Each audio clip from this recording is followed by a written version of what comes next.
Hey, welcome back. If you're new here, I'm really glad you found your way to this channel. And if you've been here before, you already know what we do. We turn off the noise of the day, we get comfortable, and we let a story carry us somewhere else for a while. Tonight, we're going somewhere a little unexpected. What if I told you that everything you think you know about school, the desks, the bells, the grades, the homework, none of it was designed to make you smarter?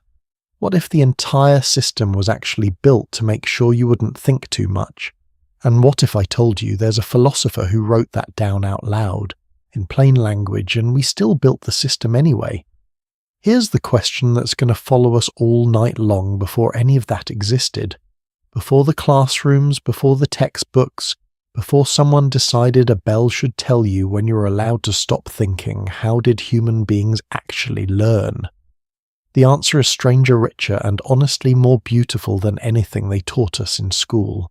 Hey, real quick before we go any further, if you enjoy what I bring to this channel, the stories, the late nights, the rabbit holes we fall into together, it would mean a lot if you hit that subscribe button and leave a like on this video. Not because some algorithm is making me say it, but because it genuinely helps more people find us. And if you want to make my night, drop a comment below and tell me where in the world you're watching from right now. Are you in bed on the couch? Maybe somewhere unexpected. I always love knowing. All right, dim the lights a little if you can. Maybe turn on a fan for some gentle background noise. Get yourself settled in, because we have a long, beautiful journey ahead of us tonight. Let's start with a man most people have never heard of. His name was Johann Gottlieb Fichte. He was a German philosopher born in 1762 in a tiny village in what is now eastern Germany. He was brilliant, intense, and deeply angry. Specifically, he was furious about Napoleon. In 1806, Napoleon's army marched into Prussia and essentially humiliated the entire nation. The Prussian military, which had considered itself one of the finest fighting forces in Europe, collapsed almost overnight. The king fled the capital. The country was in shock. And Fichte, sitting in occupied Berlin, began to ask a question that would change the world. Not, how do we build a better army? Not, how do we design better weapons? He asked, how do we make sure that our people will never think for themselves again? Now that sounds dramatic, I know, but I want you to hear what he actually wrote because he was not being subtle about it.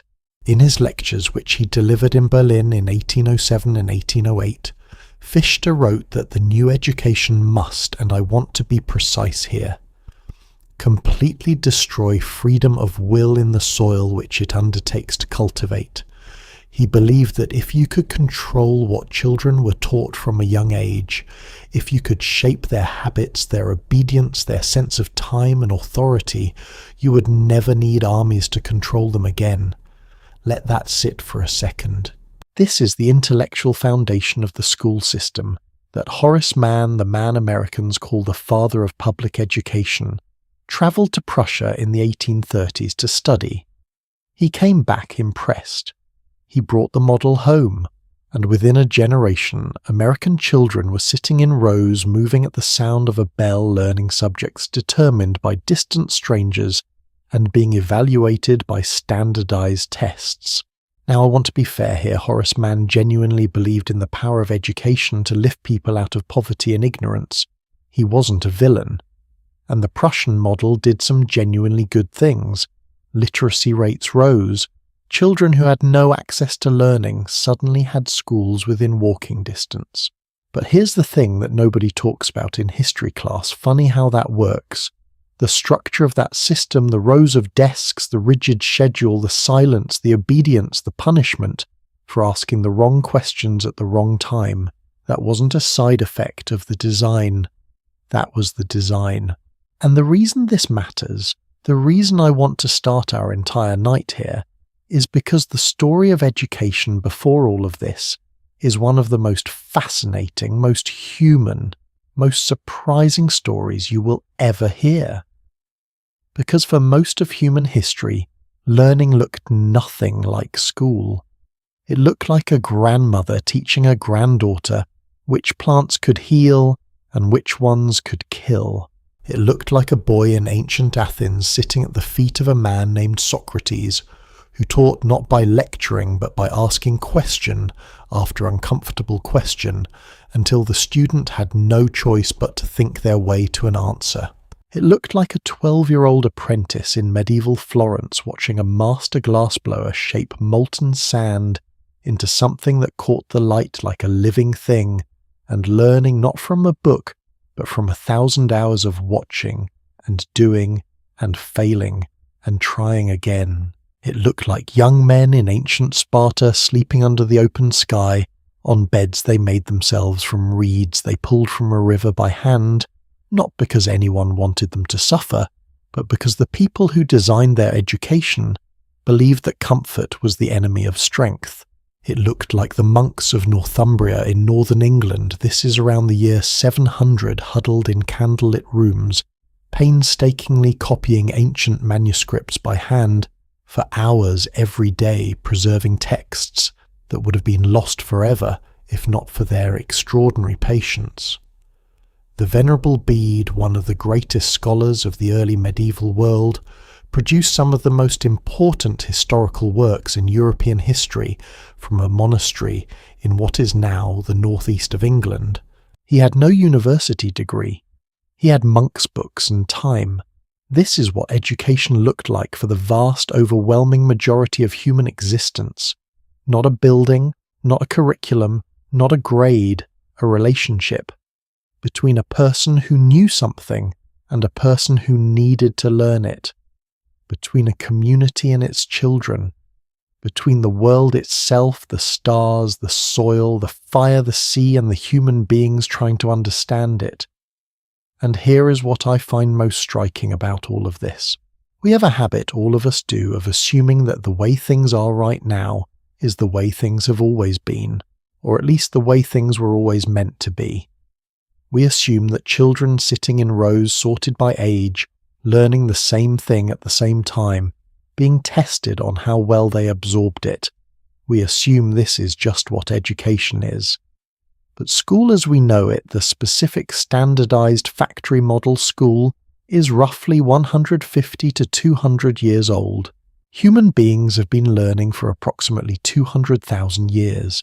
That means for 199,800 of those years, people figured out how to survive, how to create, how to build civilizations, how to write poetry and make music and chart the stars, all without a single standardized test, without a single bell telling them when to think, without anyone ever once saying, "I'm sorry that question is not on the curriculum." So tonight, that's what we're going to explore together. We're going to travel back all the way back through the full, strange, wonderful, and sometimes brutal history of how human beings have learned from one another. We'll sit around a fire with our ancestors and understand how stories carried everything a community knew across generations without a single written word.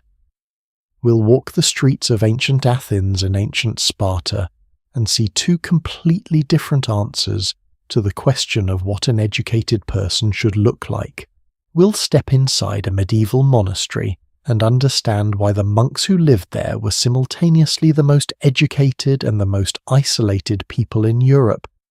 We'll watch the printing press change everything almost overnight. We'll see how the first universities were born, and the answer involves students going on strike, a probable murder, and a very cold winter in Oxford, England. We'll watch Prussia turn schools into instruments of national control and follow that idea as it crossed the Atlantic and quietly became the foundation of American public education. And at the end of all of it, we'll ask the question that I think is the most important one: what did we lose along the way because something was lost? I genuinely believe that. Not everything about the old ways was better, far from it. Some of what we left behind was brutal and unjust and desperately needed to go.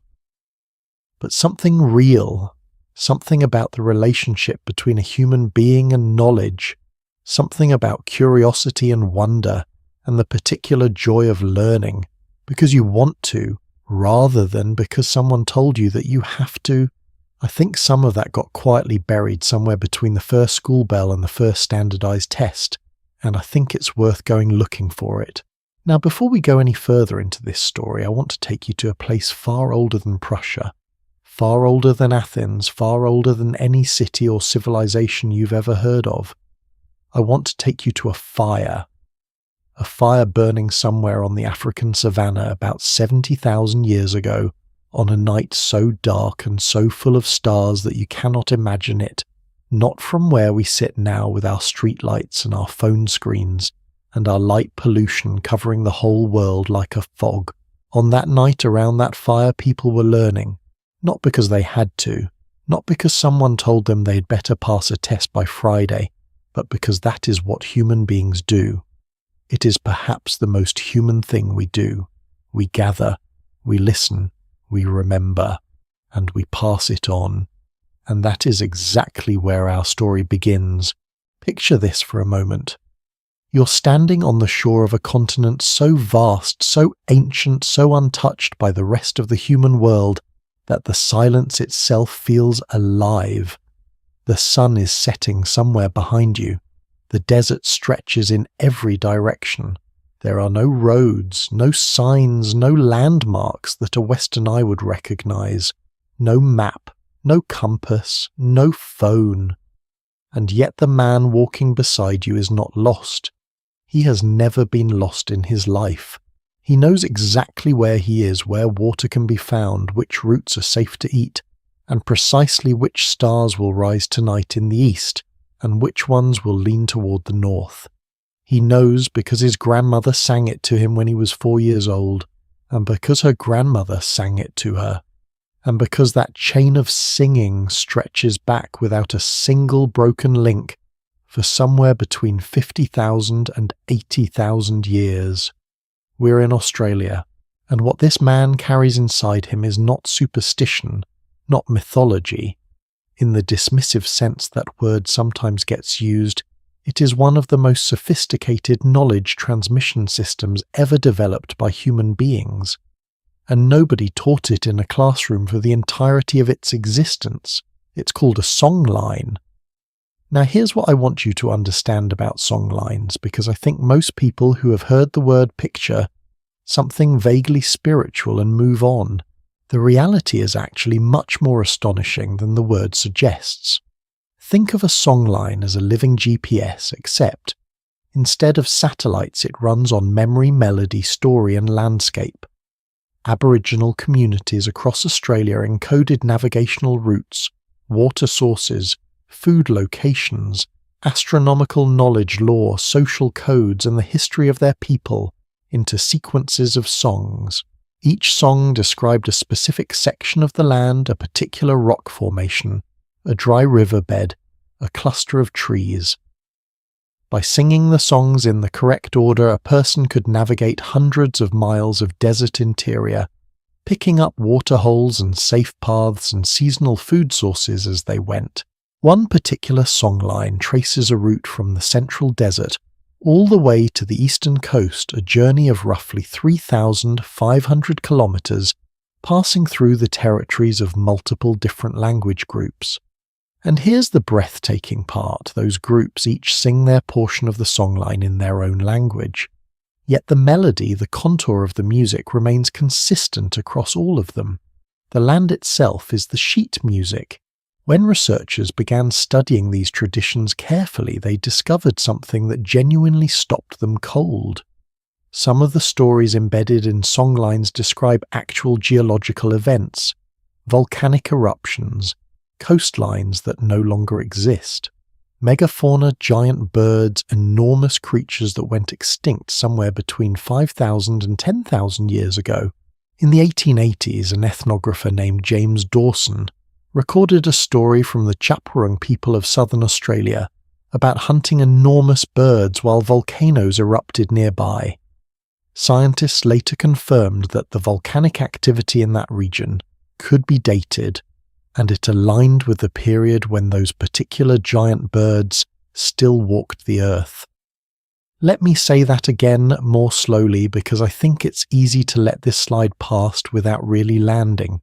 Aboriginal oral tradition preserved an accurate memory of a volcanic eruption and a now extinct bird species across somewhere between 5,000 and 10,000 years of continuous storytelling. No libraries, no archives, no universities, no printing press, just song and story and the discipline to get it right every single time. Now ask yourself, and I mean really sit with this question, what does it tell us about the human mind that this was even possible? Because the assumption, we carry the quiet assumption that most of us have absorbed without realizing it, is that written down knowledge is real knowledge. That if it isn't in a book or a database or a peer-reviewed journal, it doesn't quite count the same way. We think of oral tradition as a quaint and imprecise thing subject to distortion and legend creep, the telephone game played across millennia. But the songlines say otherwise. The oral tradition of Aboriginal Australians was not imprecise. It was disciplined, structured, tested, against reality, corrected across generations by elders who compared notes and embedded in melody, specifically because melody is one of the most powerful memory tools the human brain possesses. Think about how easily you remember the lyrics to a song you haven't heard in 15 years. Think about how a melody you loved at 12 years old can pull you back to that exact moment in time. The brain holds music differently, deeper, more durably than it holds plain information. And the people who built the songline tradition understood that intuitively thousands of years before neuroscience would confirm it. This is not an accident. This is engineering. It is some of the most elegant educational engineering in human history. And it was not unique to Australia. Halfway around the world on a collection of tiny islands scattered across the largest ocean on Earth, another group of people was solving the same problem. How do you pass down critical knowledge without writing it down and arriving at an equally remarkable answer? The Polynesian navigators. Now I want you to pause here and really appreciate the scale of what these people accomplished. The Pacific Ocean covers about 1/3 of the entire surface of the planet. It contains thousands of islands, many of them tiny, some of them barely visible above the waterline, separated by stretches of open ocean that can run 2,000, 3,000 miles without a single landmark, crossing it without GPS, without a compass, without a sextant. Even the thought of it is enough to make my palms sweat a little. And yet Polynesian navigators, working entirely from memory, from the knowledge passed to them by their teachers, who received it from theirs, settled virtually every habitable island in the Pacific. By around 1,200 years after the birth of Christ, they had reached Hawaii, in the North New Zealand, in the South Easter Island in the east. The distances involved are staggering. The journey from Tahiti to Hawaii alone covers roughly 2,500 miles of open water. They did it using stars, not in a vague follow the North Star kind of way.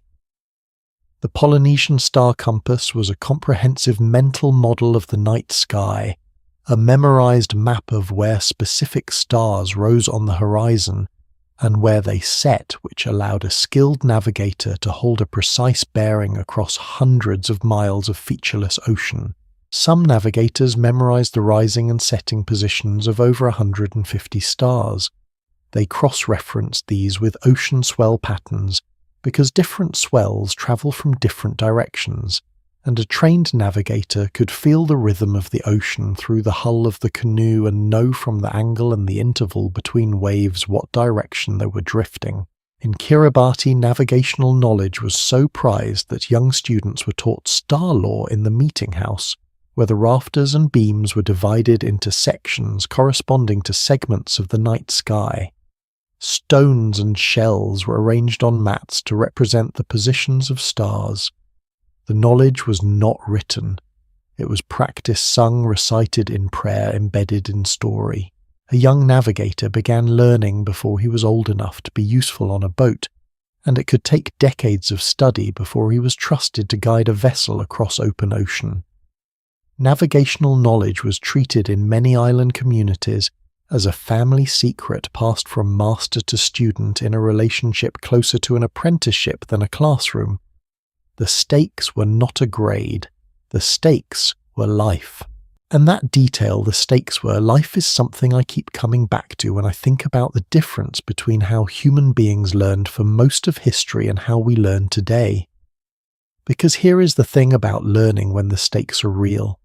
When you learn to navigate because getting it wrong means your canoe and everyone on it disappears into the Pacific Ocean, you learn differently.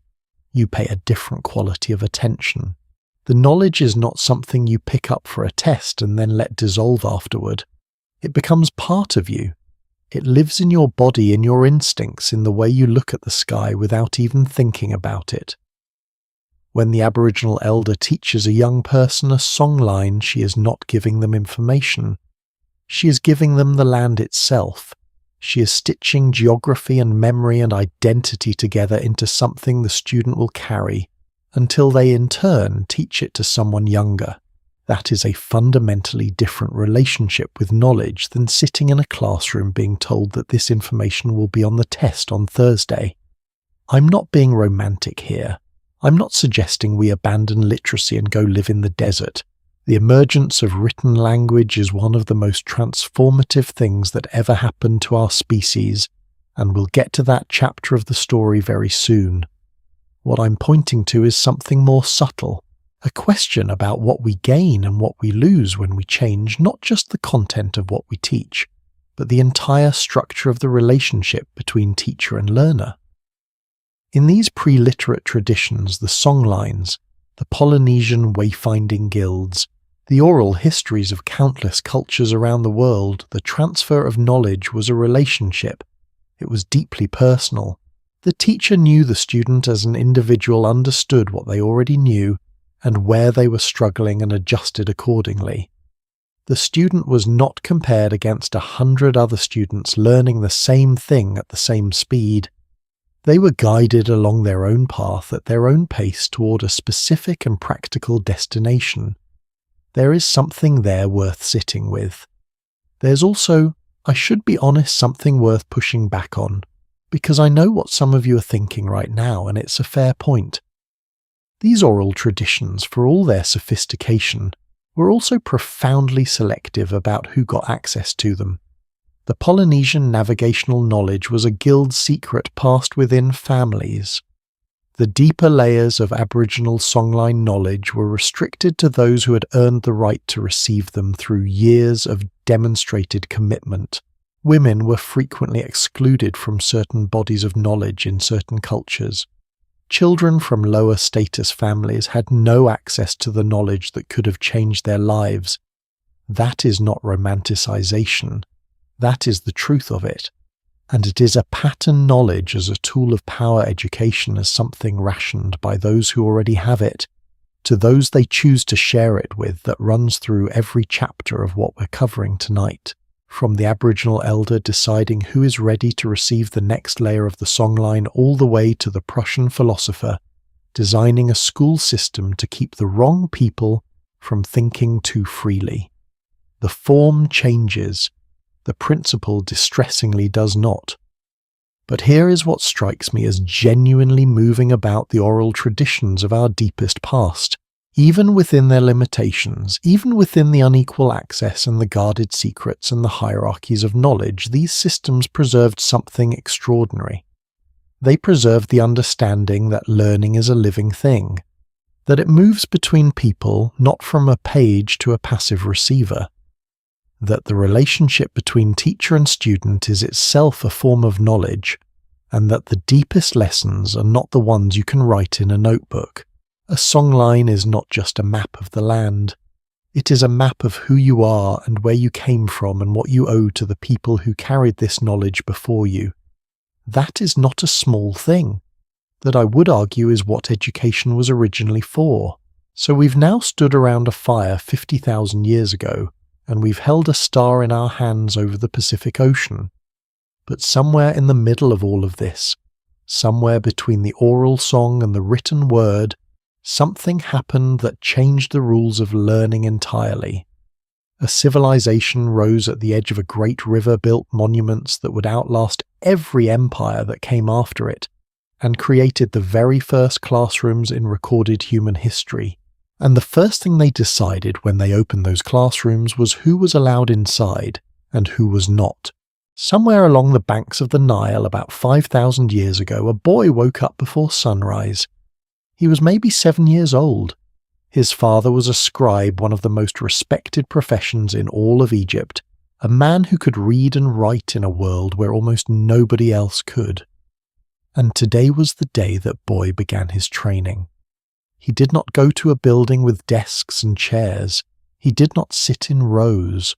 He did not receive a printed curriculum or a list of learning objectives for the semester. What he received on that first morning was a lump of clay and a reed. And for the next 12 years of his life, that reed and that clay were his entire world. I want to spend some time with this boy tonight because his story, and the story of the civilization that produced him, is one of the most illuminating chapters in the entire history of human education. It's a story about what happens when a society decides that knowledge is not a gift to be shared, but a treasure to be guarded. And it's a story that, if you look carefully, has a lot to say about the world we still live in. Let's back up though and start at the very beginning, around 3,500 years before the birth of Christ. So we're talking roughly 5,500 years ago, two civilizations on opposite ends of the ancient world made a discovery that would permanently alter the course of human history. In Mesopotamia, along the banks of the Tigris and Euphrates rivers, the Sumerians invented the world's first writing system, which we now call cuneiform. And in Egypt along the Nile, the Egyptians developed their own writing system around the same time, the one we call hieroglyphics, which they themselves called Medu-Neter, the words of the gods.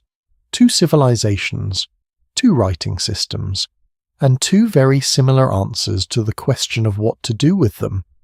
Both answers, it turned out, were the same control. Let me tell you about the Egyptians first, because their story has a detail in it that I find genuinely extraordinary, a detail that doesn't get nearly enough attention when people talk about ancient history. When the Egyptians first developed hieroglyphics, the system had something like 700 to 800 distinct symbols. Each symbol could mean different things depending on context. Some were phonetic sounds. Some were ideographic whole concepts compressed into a single image. Some were determinatives that changed the meaning of the symbols next to them. It was complicated, fiercely, deliberately complicated. And here's the thing that modern historians have noted as the centuries passed, instead of simplifying the system, the way languages usually evolve, becoming easier and more accessible over time, Egyptian hieroglyphics actually became more complex. By the later periods, the number of distinct symbols had expanded to over 1,000. Scholars have looked at this pattern and drawn a rather uncomfortable conclusion: the complexity was at least in part intentional. The priests and scribes who controlled hieroglyphics had a powerful interest in keeping them difficult. Because if only a handful of people could read and write, then only a handful of people held power. Knowledge in ancient Egypt was not meant to democratize, it was meant to concentrate. Now I want to be careful here, because history is rarely that simple. The expansion of hieroglyphic symbols also reflected genuine linguistic richness, artistic expression, and the natural evolution of a living written tradition. Not everything was conspiracy, but the result, regardless of intention, was a literacy rate that historians estimate at somewhere between 1 and 15% of the total population. In a civilization of millions, the overwhelming majority of ancient Egyptians could not read a single word of their own sacred texts. They could look at the walls of their temples covered floor to ceiling in intricate carvings and know that something important was written there. They just couldn't know what.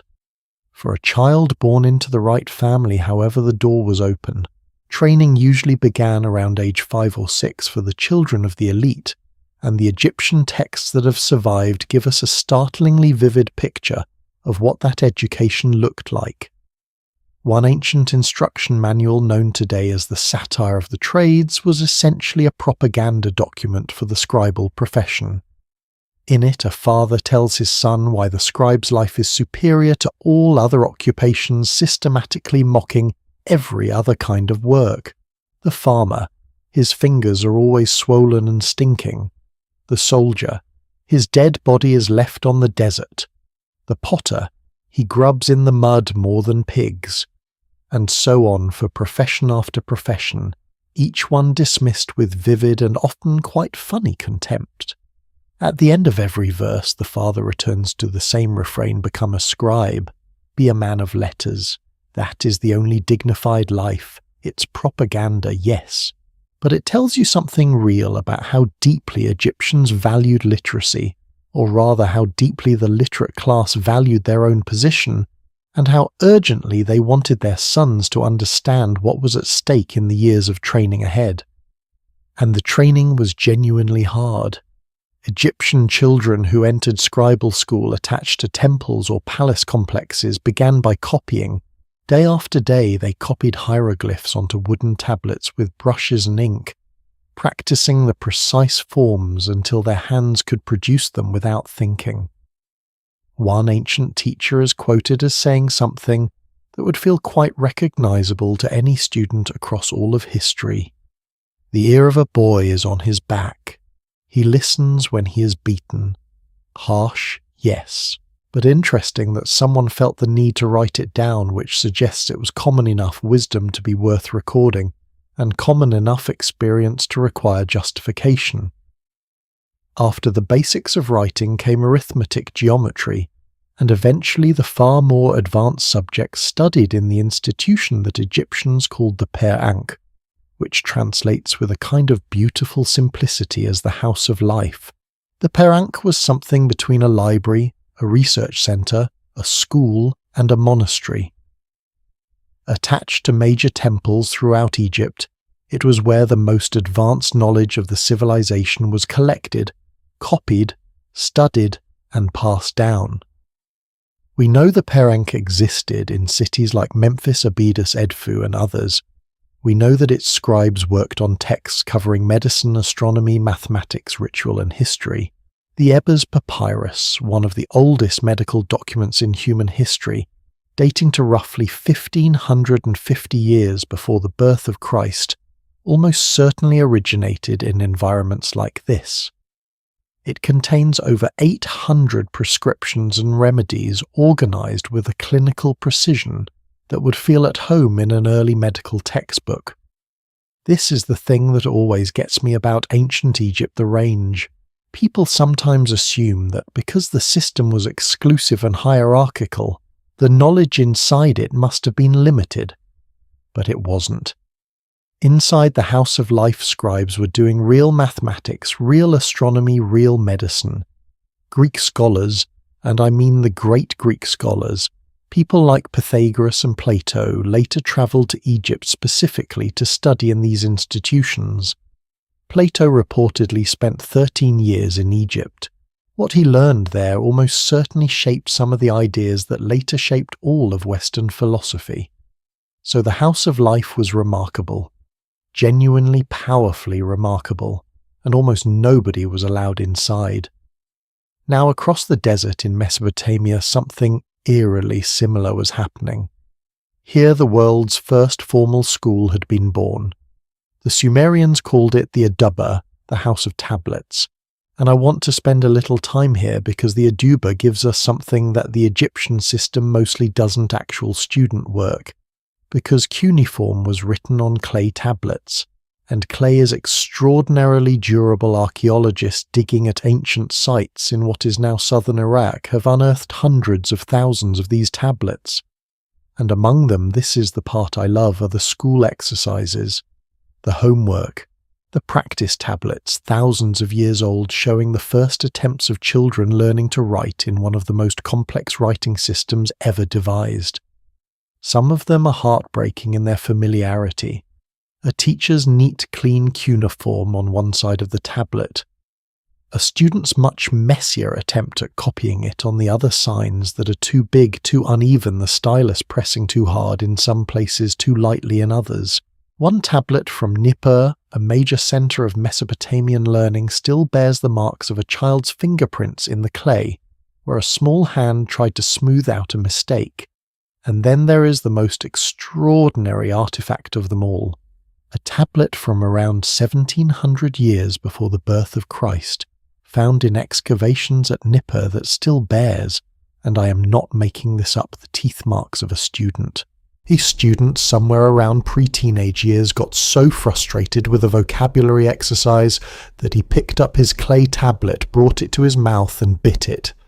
That tablet has survived for approximately 3,700 years. And somehow across all of that time, I feel like I know exactly how that kid felt. The curriculum of the Adaba was serious and demanding in a way that would surprise people who imagine ancient education as somehow simpler than what we have today. Students began before the age of 10, and they would not graduate until their early 20s, roughly 12 years of training in total.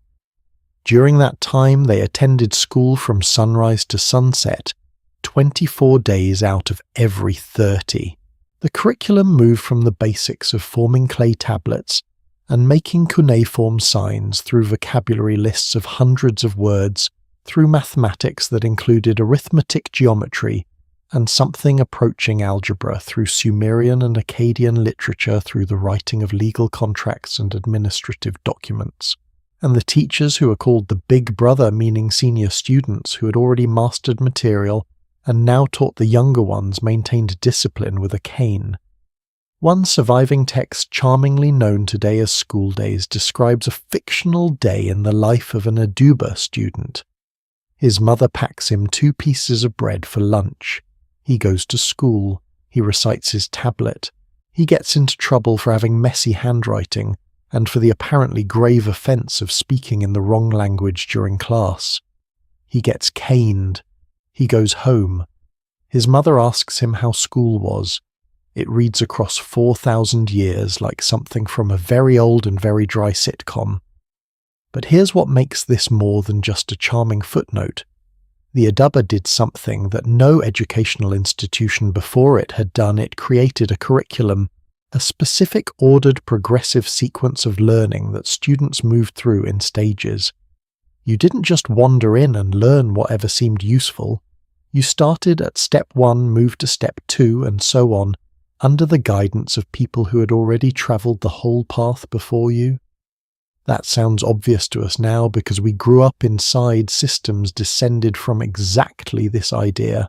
But think about what a radical concept this was 4,000 years ago, in a world where most knowledge was still transmitted informally through family, through observation, through the apprenticeship of doing. The Adaba said, no, there is a body of knowledge, and there is an order in which it must be learned, and there are people whose job it is to ensure that learning happens correctly. That is the moment standing in a courtyard in ancient Nippur watching a boy bite his clay tablet.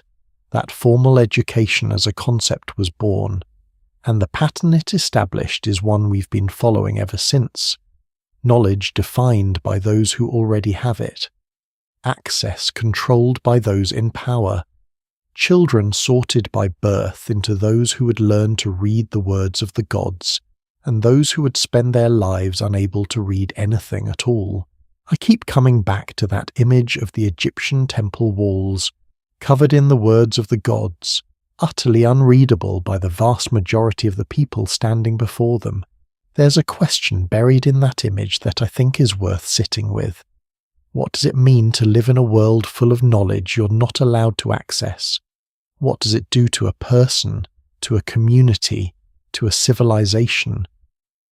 When the most important information is encoded in a language that only a small priesthood can read. The Egyptians and Sumerians answered that question whether they intended to or not simply by building the systems they built, and the answer, it turns out, is that it creates stability. The knowledge holders stay in power, the social structure remains intact, the temples keep their authority. It works brilliantly right up until the moment it doesn't, and the moment it doesn't is coming.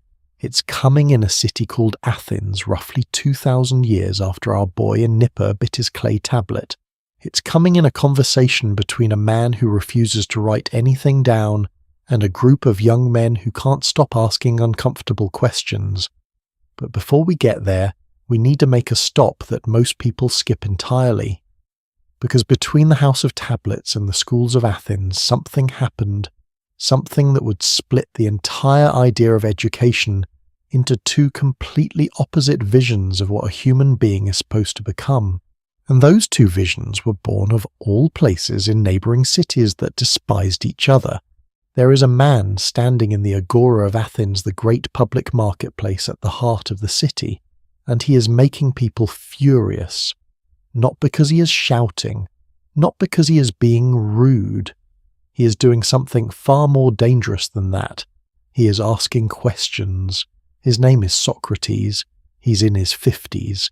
He has a famously ugly face, snub nose, bulging eyes, a thick neck, and he has absolutely no interest in letting that bother him.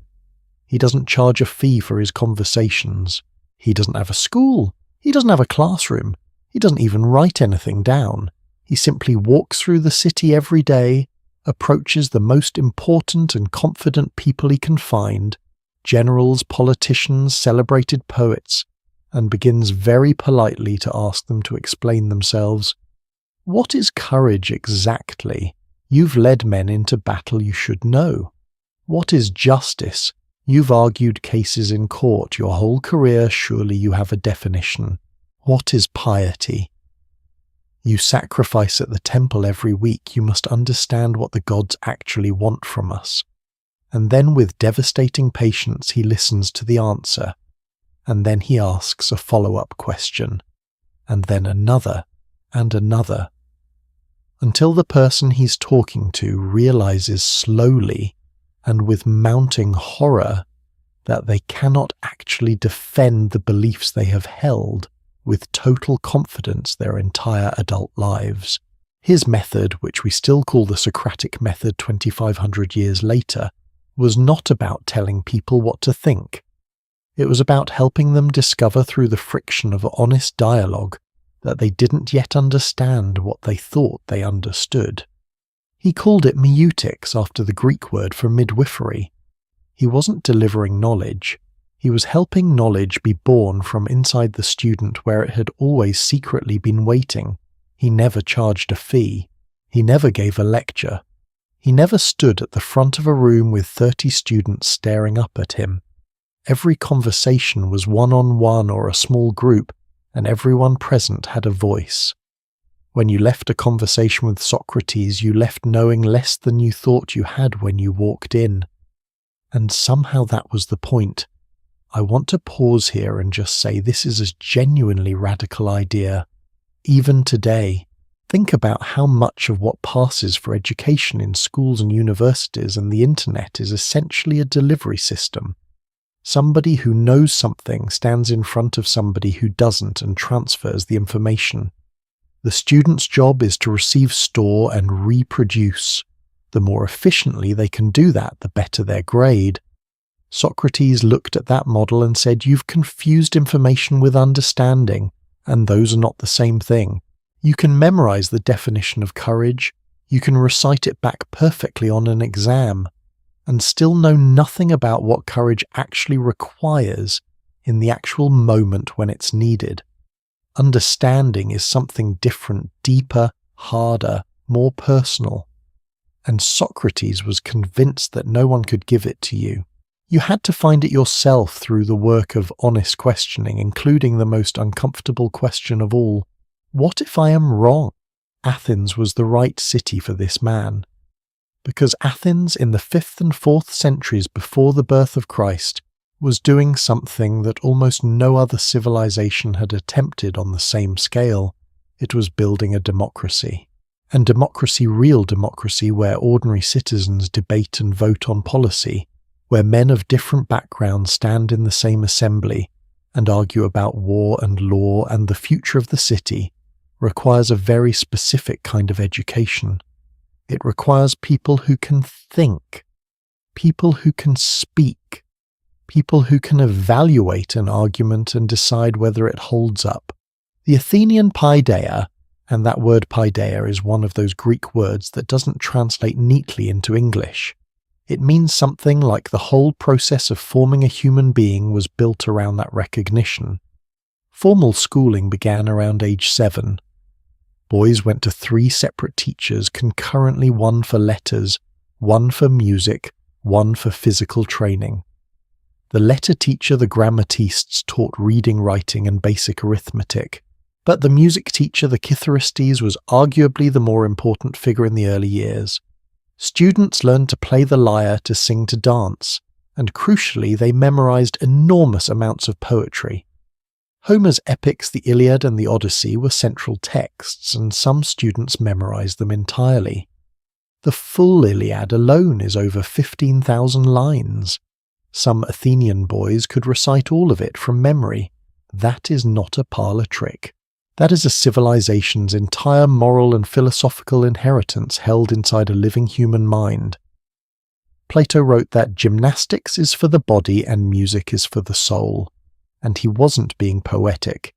He genuinely believed that the rhythms and harmonies of music shaped something deep in a person's character, made them more attuned to order, balance, beauty, proportion. The kind of soul, in other words, that could participate in a well-ordered city. So Athenian education was about producing citizens, whole thinking, speaking, feeling citizens who could take their place in public life.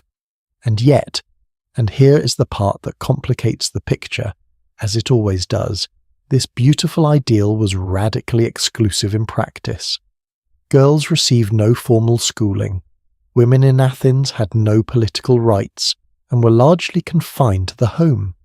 Girls' education, whatever there was of it, happened inside the household taught by mothers, the famous exceptions like the philosopher Aspasia of Miletus, who by some accounts was one of the most intellectually formidable people in Athens, existed precisely because they were exceptions. Athens celebrated the life of the mind more than almost any civilization before it, and simultaneously decided that half the human race was not equipped to participate. Slaves who made up a very large portion of the Athenian population were, of course, entirely excluded. The boy who walked beside young Athenian students to school every day carrying their books and their writing tablets and their musical instruments was usually a slave called a paidagogos, literally, the one who leads the boy. This word is the origin of our word, pedagogue, meaning teacher. But the paidagogos himself was not educated. He was owned. And even among free male citizens, the quality and depth of education depended almost entirely on wealth. The basics, letters, music, athletics were available to most. The deeper levels of philosophical and rhetorical training, those were expensive and they were sold by a group of educators who make for some fascinating history, the sophists. The sophists were, depending on who you ask, either the most important innovators in the history of Western education or the most dangerous con men in the ancient world. Both assessments have some truth in them. They were mostly foreigners, men from other Greek cities who travelled to Athens because Athens was where the money and the prestige were. They taught rhetoric, logic, argumentation, and civic skills, the abilities a young man needed to succeed in Athenian public life. And they charged substantial fees.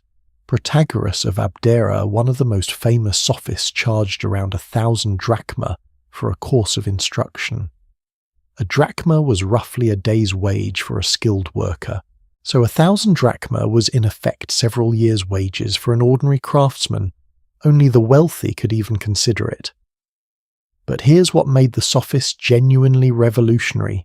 Even if they were also somewhat mercenary, they were the first professional educators in Western history to offer what we might call higher education to anyone with money regardless of birth. In a world where deeper learning had always been transmitted through aristocratic networks, family connections, or philosophical circles, the sophists essentially said you don't need to know the right people.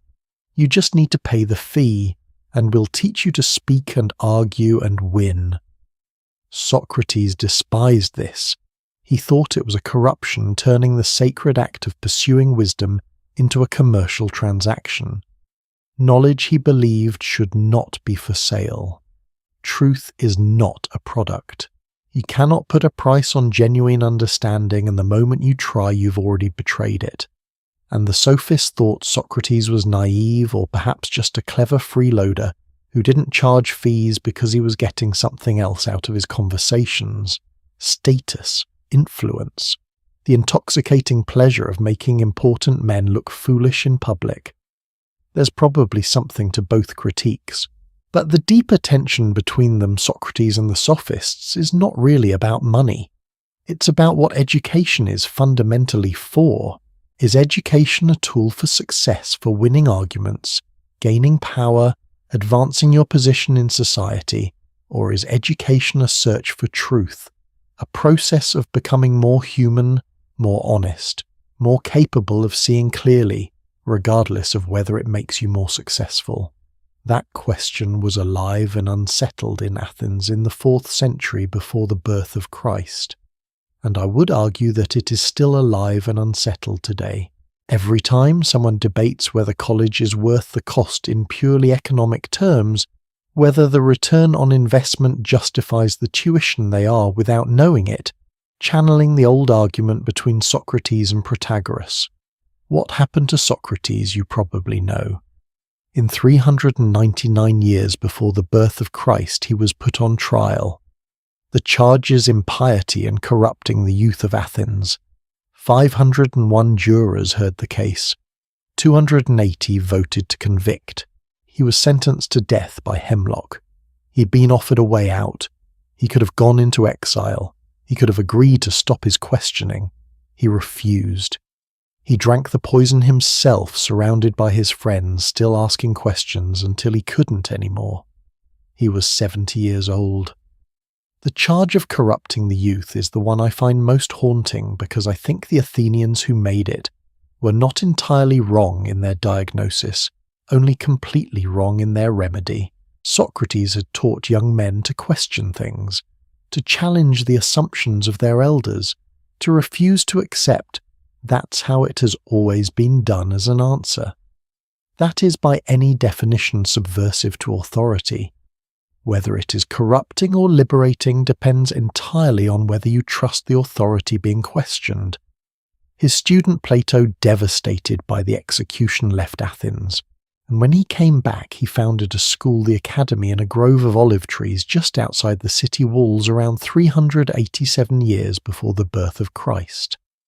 It would operate continuously for 900 years, making it one of the longest-running educational institutions in human history. And in it, Plato tried to build the kind of school that Socrates had never wanted to build, a structured, sustained, deep education in the search for truth. Now I want to pull back from Athens for a moment because I realize we've been spending all our time in one of the most celebrated educational traditions in history. And if we're not careful, we walk away, thinking that the Athenians had it figured out and the rest of the world was still fumbling in the dark. That would be a comfortable story, and a wrong one, because roughly 200 kilometers away, close enough that on a very clear day from certain hilltops, you could see the smoke from each other's fires, another city was running an education experiment of its own.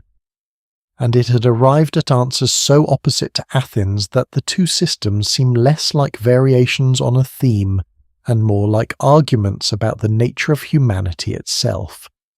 In Athens, the goal was to produce a thinking citizen, someone who could question, reason, persuade, and doubt.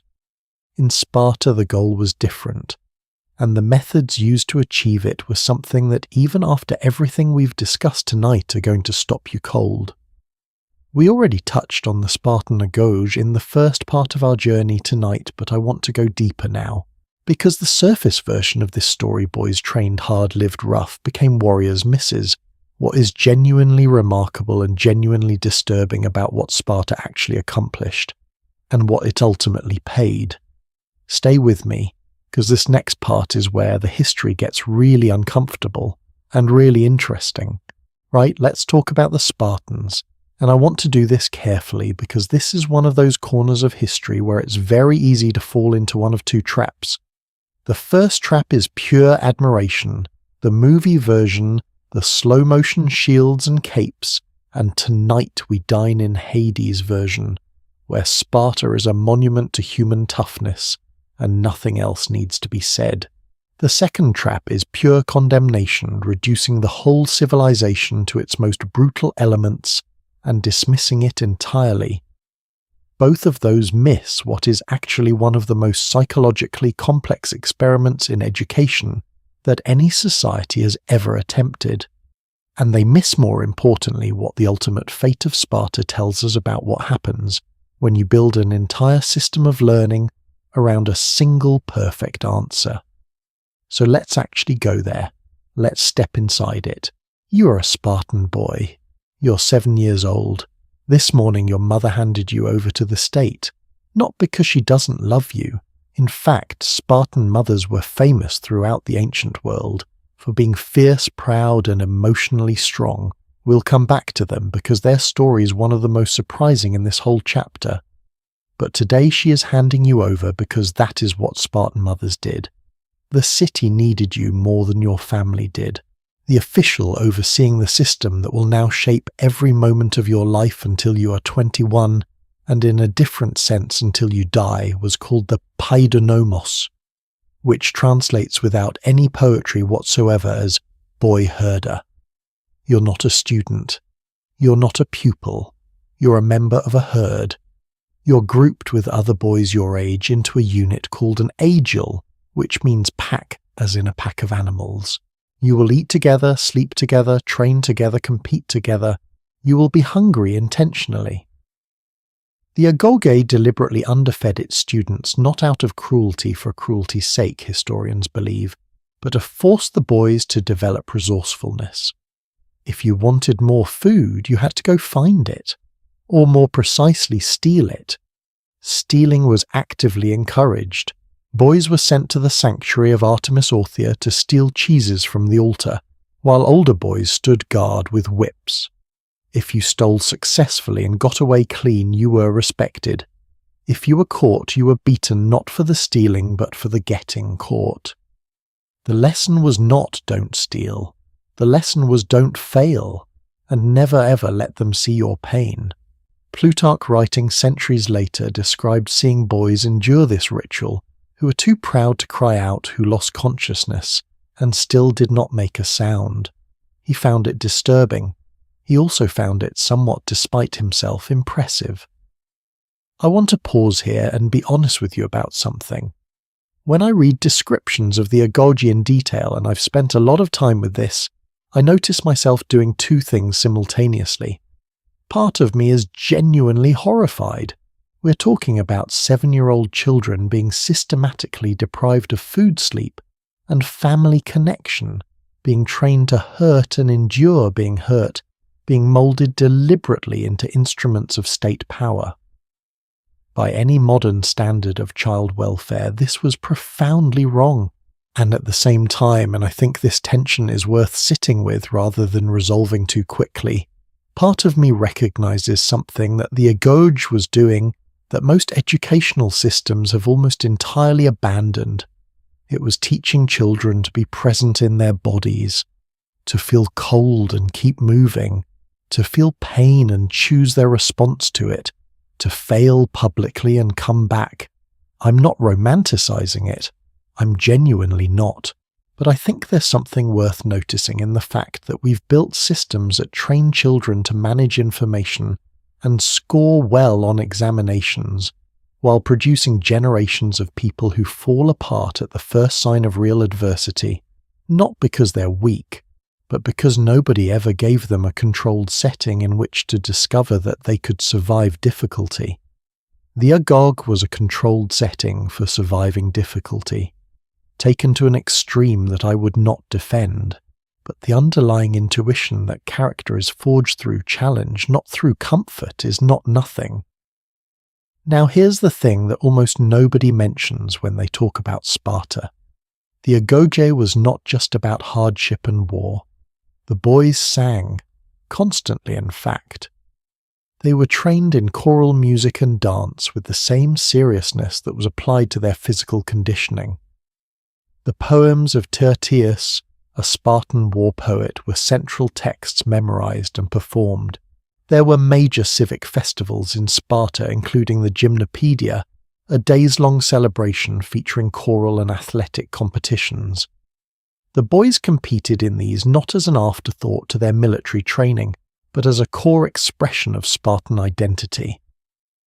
Spartan men were famous in the ancient world for their laconism, the ability to say profound things in very few words. The word laconic comes directly from Laconia, the region Sparta controlled. When Philip II of Macedon, who had just conquered most of Greece, sent Sparta a message threatening that if he came with his army, he would destroy their farms, enslave their people, and raze their city to the ground, the Spartans' entire reply was a single word, if. That is not the response of people who weren't thinking. That is the response of people who had been trained to express power through restraint, meaning through economy, confidence through silence. Rhetorical education was part of the agoge, just not in the way Athens practiced it.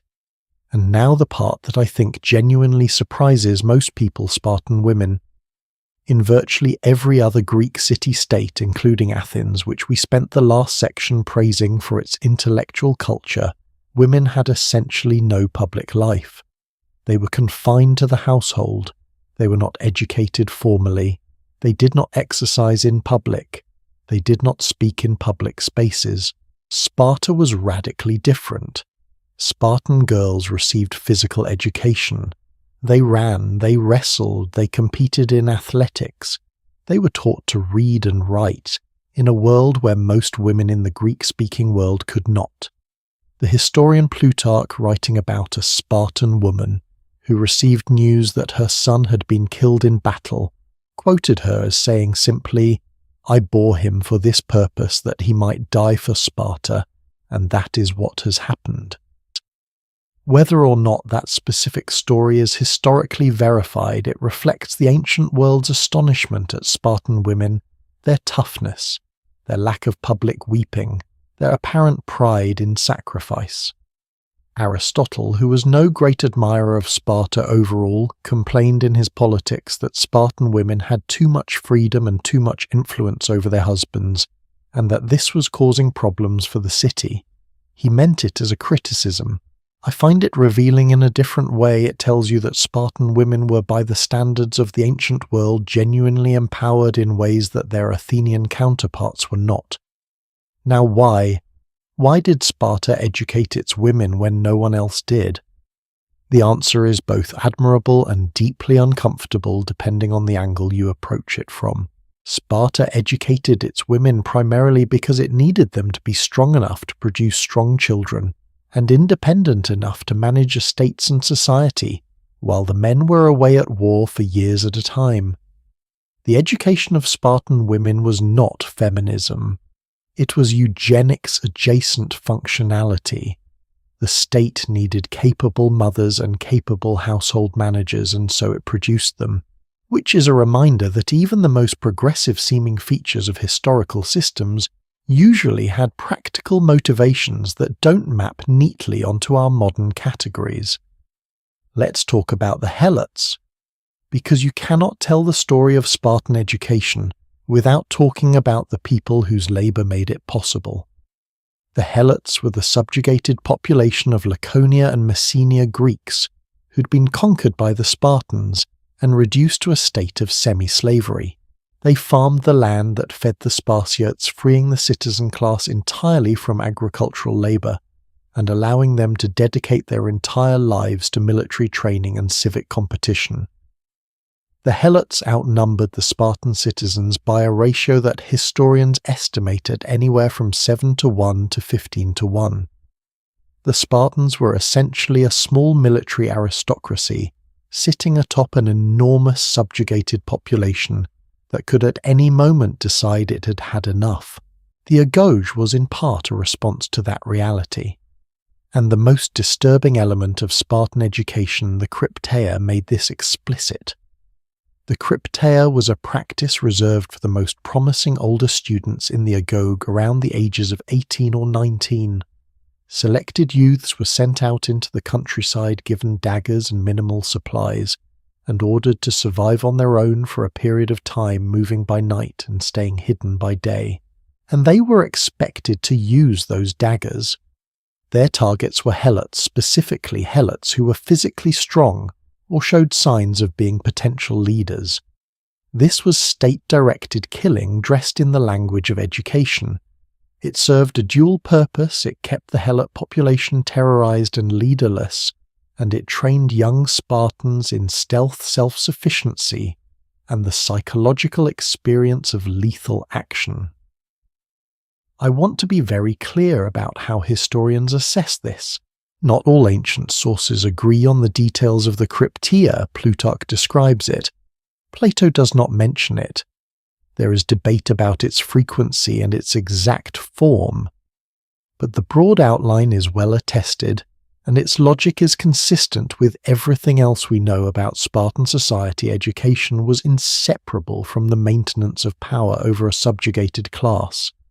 The agoge did not just produce warriors, it produced guardians of a social order built on the brutal suppression of the majority of the people in the territory it controlled.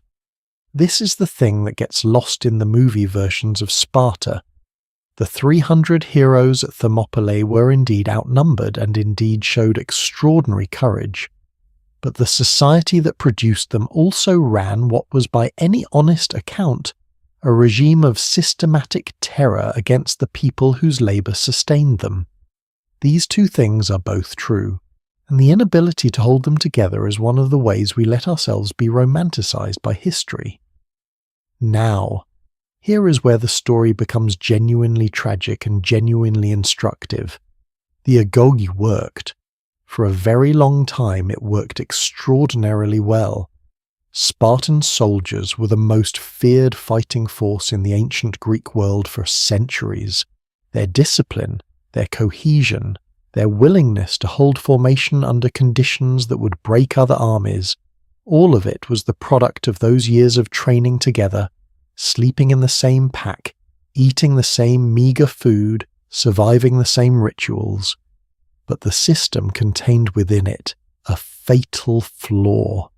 A flaw so deeply embedded in its own logic that the Spartans could not see it even when it was killing them. The agoge produced citizens who could not adapt. Historian Stephen Hodkinson at the University of Nottingham, one of the leading scholars of Spartan society, has written about how the system produced at its best extraordinary group cohesion and extraordinary individual endurance. But it produced both of those things by training boys to conform, to submit to the group, to suppress individual judgment, to trust the established pattern, and execute it with perfection. And when the established pattern stopped working, Sparta had no answer. On July 6th in the year 371 before the birth of Christ, Sparta met a Theban army led by a general named Epaminondas on a plain near a village called Leuctra. The Spartans had around 10,000 men, including roughly 700 full Spartiate citizens. The Thebans had fewer men overall, but Epaminondas had done something no Greek general had ever done. He had broken from convention, entirely massing his best troops, including the legendary sacred band 300 warriors, who were pairs of sworn companions on the left wing 50 ranks deep and deliberately refusing to engage on the right. He hit the Spartan elite with everything on one devastating concentrated point. The Spartan commanders, trained to fight a certain way, facing a pattern they had never seen, and had no training to counter, collapsed. 400 of the 700 Spartiates present at Leuctra were killed that day. The Spartan king Cleombrotus died on the field. Sparta would never fully recover. By the 3rd century before the birth of Christ, the Spartiate population had declined so catastrophically through battlefield losses, through a strict citizenship system that expelled those who couldn't afford their mess fees, through the built-in demographic vulnerability of a society that's so badly outnumbered that Plutarch, writing several centuries later, would record that fewer than 100 full Spartiates remained. An education system designed to produce invincible warriors had by the iron logic of its own design produced warriors who couldn't bend. And when the world changed, as the world always does, they broke. I think about this a lot when I think about education today, about systems that are very good at producing one specific kind of person, a student who can score well, follow procedures, perform under standardized conditions, and whether those systems are preparing people for a world that will cooperate with those expectations or a world that will not. Sparta's story is the answer to that question, and it's worth sitting with. But the world we're moving into next is very different from the plains of Leuctra. We're leaving the bright Mediterranean light of Greece behind and moving north and west into a colder and darker Europe, an Europe where the lights for a while went out almost entirely, where the accumulated learning of the ancient world nearly vanished, and where in the flickering candlelight of a stone room somewhere in Ireland or northern England, a group of men bent over sheets of animal skin and wrote by hand one word at a time to make sure it didn't. Let me paint you a picture. It is the year 686. A plague has swept through the twin monastery of Wearmouth Jarrow, in the northeast of England, a cold grey region of marshes and sea cliffs, in what was then the Anglo-Saxon kingdom of Northumbria. Most of the community is dead. The monks who sang the daily services, who chanted the responses, who kept the liturgical calendar running through the rhythm of prayer and work, they are gone. Almost all of them. What remains one elderly abbot and one boy. The abbot's name is Ceolfrith. He's in his 40s. The boy's name is Bede. He's about 13 years old, and between the two of them they keep the services going. An old man and an adolescent in a stone building at the edge of the known world chanting prayers into the silence left by 30 or 40 dead brothers. That boy will go on to become what historians now call the most learned man in early medieval Europe. He will produce from that same monastery over 40 books on history, astronomy, theology, poetry, grammar, the calculation of dates, the movements of the tides. He will write the first coherent history of England. He will die in that same monastery 62 years after he arrived as a 7-year-old, dictating the last lines of a translation of the Gospel of John to his student, finishing the sentence and then dying within hours. And the reason we know anything at all about the history of England between the 5th and 8th centuries, the reason the lights of knowledge didn't go completely out during one of the most turbulent periods in European history, is largely because of what happened inside those stone walls at Wearmouth and Jarrow. This is the chapter of our story that people usually call the Dark Ages, and I want to tell you from the start that this name is both partly accurate and deeply misleading in ways that matter.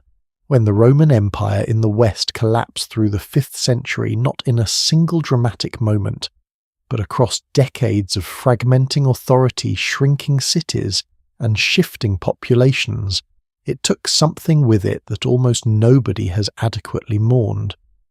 It took the infrastructure of knowledge. Rome at its height had public libraries in cities across the empire. It had a system of roads that allowed ideas, books, and educated people to move between regions.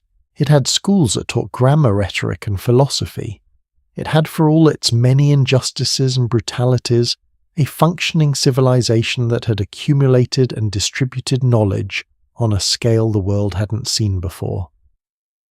When that infrastructure collapsed, when the trade routes contracted, when the cities shrank, when the political structures that had funded education and libraries dissolved, the knowledge that has been carried within those structures became desperately vulnerable. The literacy rate among the general European population, already low, dropped further.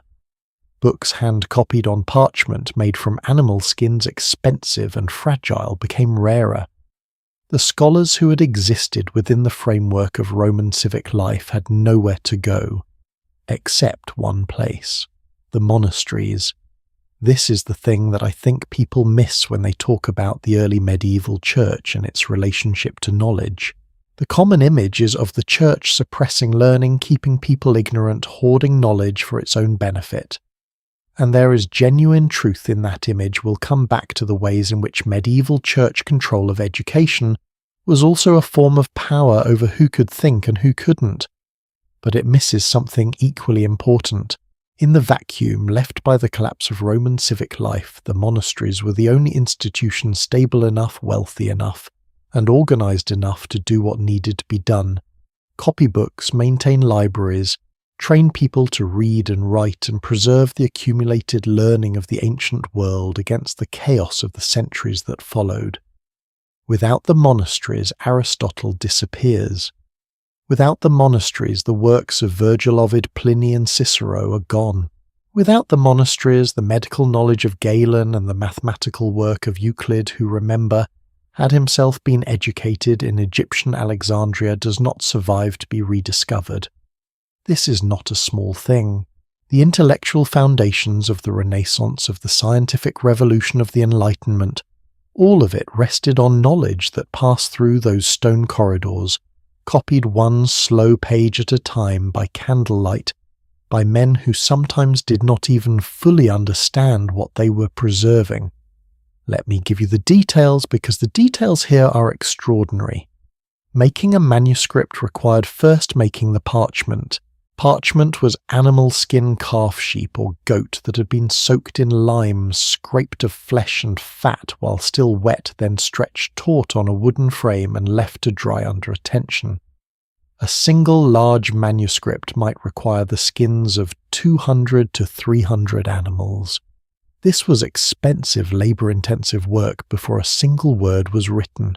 Then came the ink carbon black from lamp soot mixed with gum arabic or iron gall ink made from oak galls which darkened with age, and are why some old manuscripts look brown rather than black.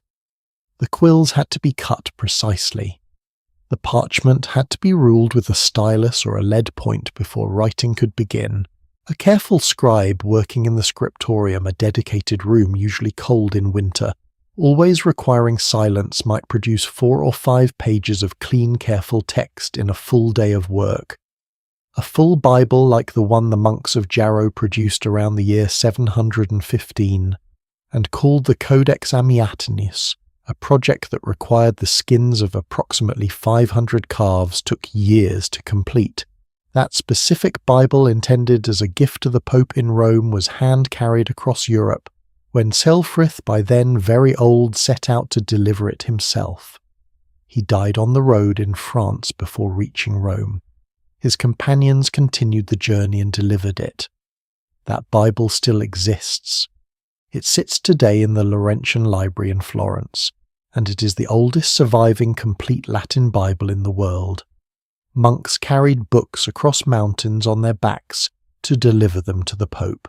I want you to hold that image, because what it represents is something that I think we have mostly lost the capacity to feel the understanding that a book, a single, carefully made book, was an object of almost incalculable value.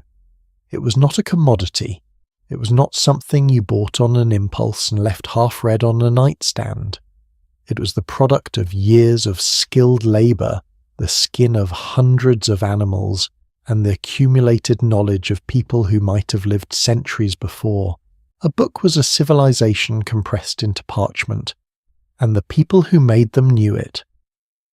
Now I want to spend some time with Bede, because his story is not just charming, it's genuinely instructive about what education inside a monastery actually looked like and what it could produce. Bede entered the monastery at Wearmouth as a 7-year-old.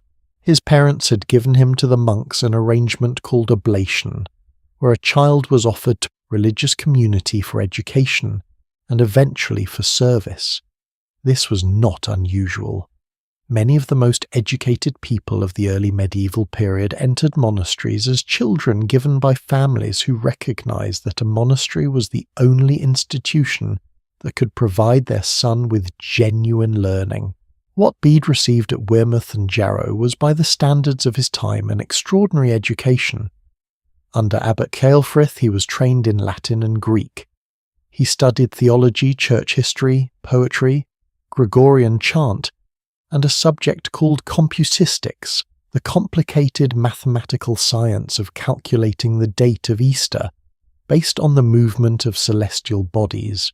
The fact that this sounds like an obscure ecclesiastical specialty misses its deeper significance. Computistics required a sophisticated understanding of astronomy, calendar systems, and mathematics. It was in effect applied science embedded in religious practice. Bede never left the northeast of England. The furthest he ever travelled, as far as we know, was to visit the Archbishop at York, a journey of perhaps 100 miles. And yet from his monastery he corresponded with scholars across Europe. He borrowed manuscripts from abbeys hundreds of miles away through a network of travelling monks who served as human postal systems, carrying letters and books between communities scattered across the continent. He referenced in his writing sources from Rome, from North Africa, from the Greek-speaking Eastern Mediterranean. He wrote in a note at the end of his greatest work, The Ecclesiastical History of the English People, a few lines about his own life that I find quietly devastating in their simplicity. He wrote, "I have spent all my life in this monastery and devoted myself entirely to the study of the Scriptures. My chief delight has always been in study, teaching, and writing. Study, teaching, writing, that is the entire catalogue of a life." He died on the 26th of May in the year 735. His student Cuthbert described the scene.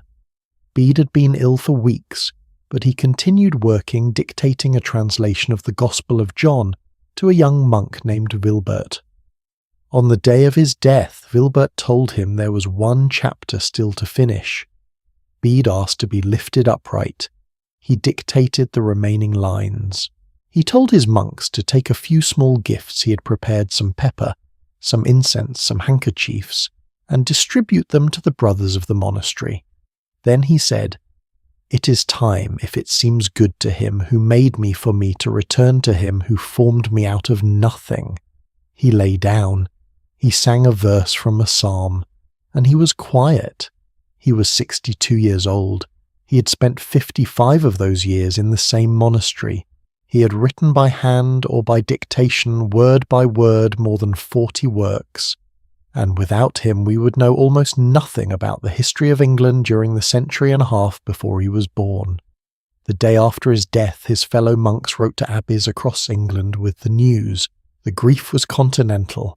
Alcuin, the greatest scholar of the next generation himself, educated at York by Bede's own students, wrote of him, "In the morning of the church, Bede shone as a star in the night." Now I want to complicate this picture a little because it's important not to turn the monastic tradition into pure romance.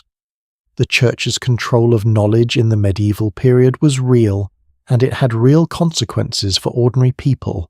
The monasteries preserved Aristotle, but they also got to decide what Aristotle meant and how his ideas connected to Christian theology, and whether ideas that departed from that interpretation were acceptable.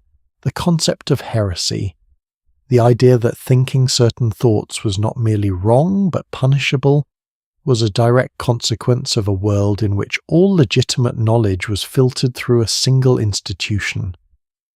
Consider the basic arithmetic of medieval literacy. Historians estimate that literacy rates in early medieval Europe, the ability to read and write in any language, may have fallen to somewhere between 5 and 10% of the population. Most of that literacy was clerical. The people who could read were almost all members of the church. The people who could write were almost all monks and priests. This meant that the church was not just the keeper of knowledge. It was functionally the gatekeeper of reality. To be literate was to be inside the institution. To be illiterate, which meant to be a farmer, a craftsman, a merchant, a soldier, or essentially anyone who worked with their hands, was to receive all your information about the world, about history, about theology, about law, about medicine, mediated through the church and its representatives. If you were a peasant in the year 900 and want to know what the Bible actually says, you cannot read it. You hear it in Latin, a language you do not speak, read aloud by a priest who then interprets it for you.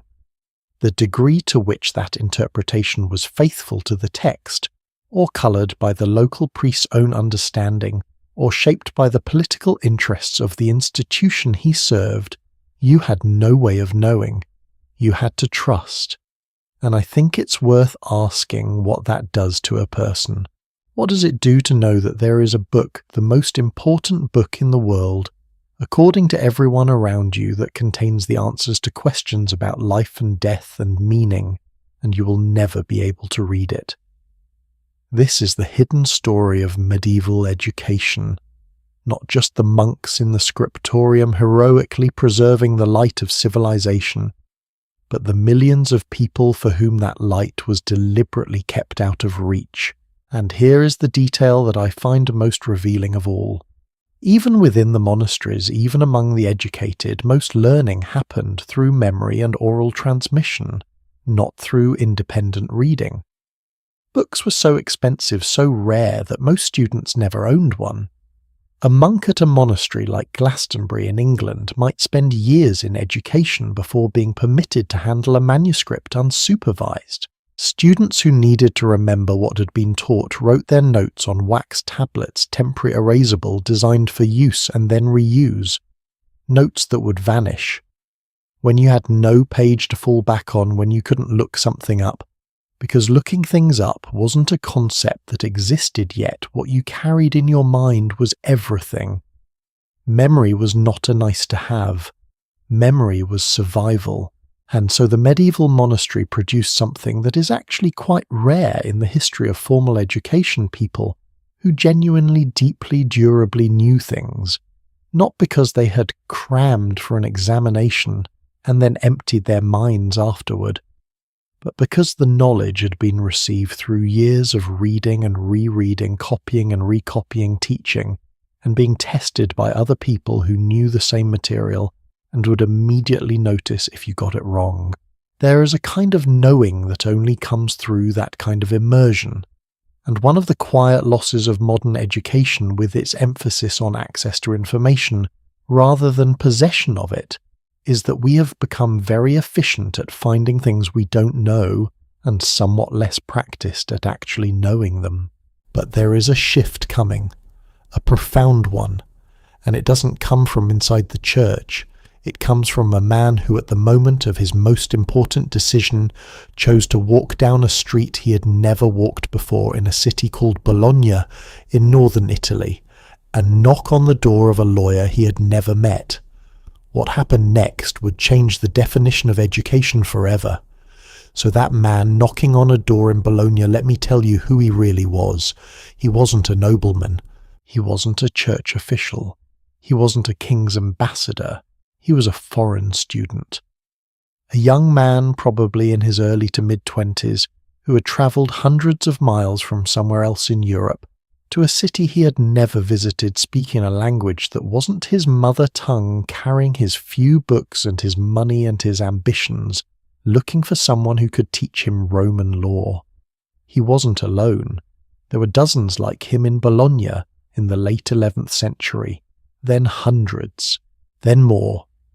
And what they did next, what these students did collectively, almost by accident, created something that had never existed before in the history of the world. Not a monastery school, not a cathedral school, not a collection of apprentices following a master. Something genuinely structurally new. They built a university. But not in the way you might imagine.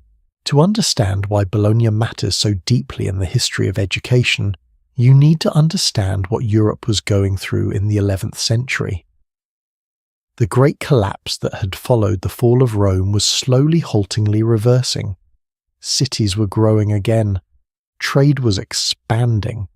The church had become enormously powerful and bureaucratic, and running a large, complex bureaucratic institution required something that had been in short supply for 500 years, people who understood law. Then around the year 1080, something remarkable happened. A scholar in northern Italy opened a manuscript and found himself looking at a text that had been essentially lost to the Western world for centuries. It was the Digest, a massive compilation of Roman law assembled under the Emperor Justinian in the 6th century. Hundreds of thousands of words meticulously organized, covering every aspect of civic life, commerce, property, inheritance, and legal procedure, with a clarity and logical precision that the tangled, patchy legal traditions of medieval Europe simply couldn't match. To the people who read it, it was like finding a blueprint for civilization itself. Within a few years, copies were spreading across Italy. Students were gathering wherever there was someone who could explain the text. And in the city of Bologna, prosperous, well-located, independent enough to resist being fully absorbed by either papal or imperial authority, a teacher named Irnerius began lecturing on Roman law in a way that drew students from hundreds of miles away. They came from France, from Germany, from the territories of the Holy Roman Empire, from Spain.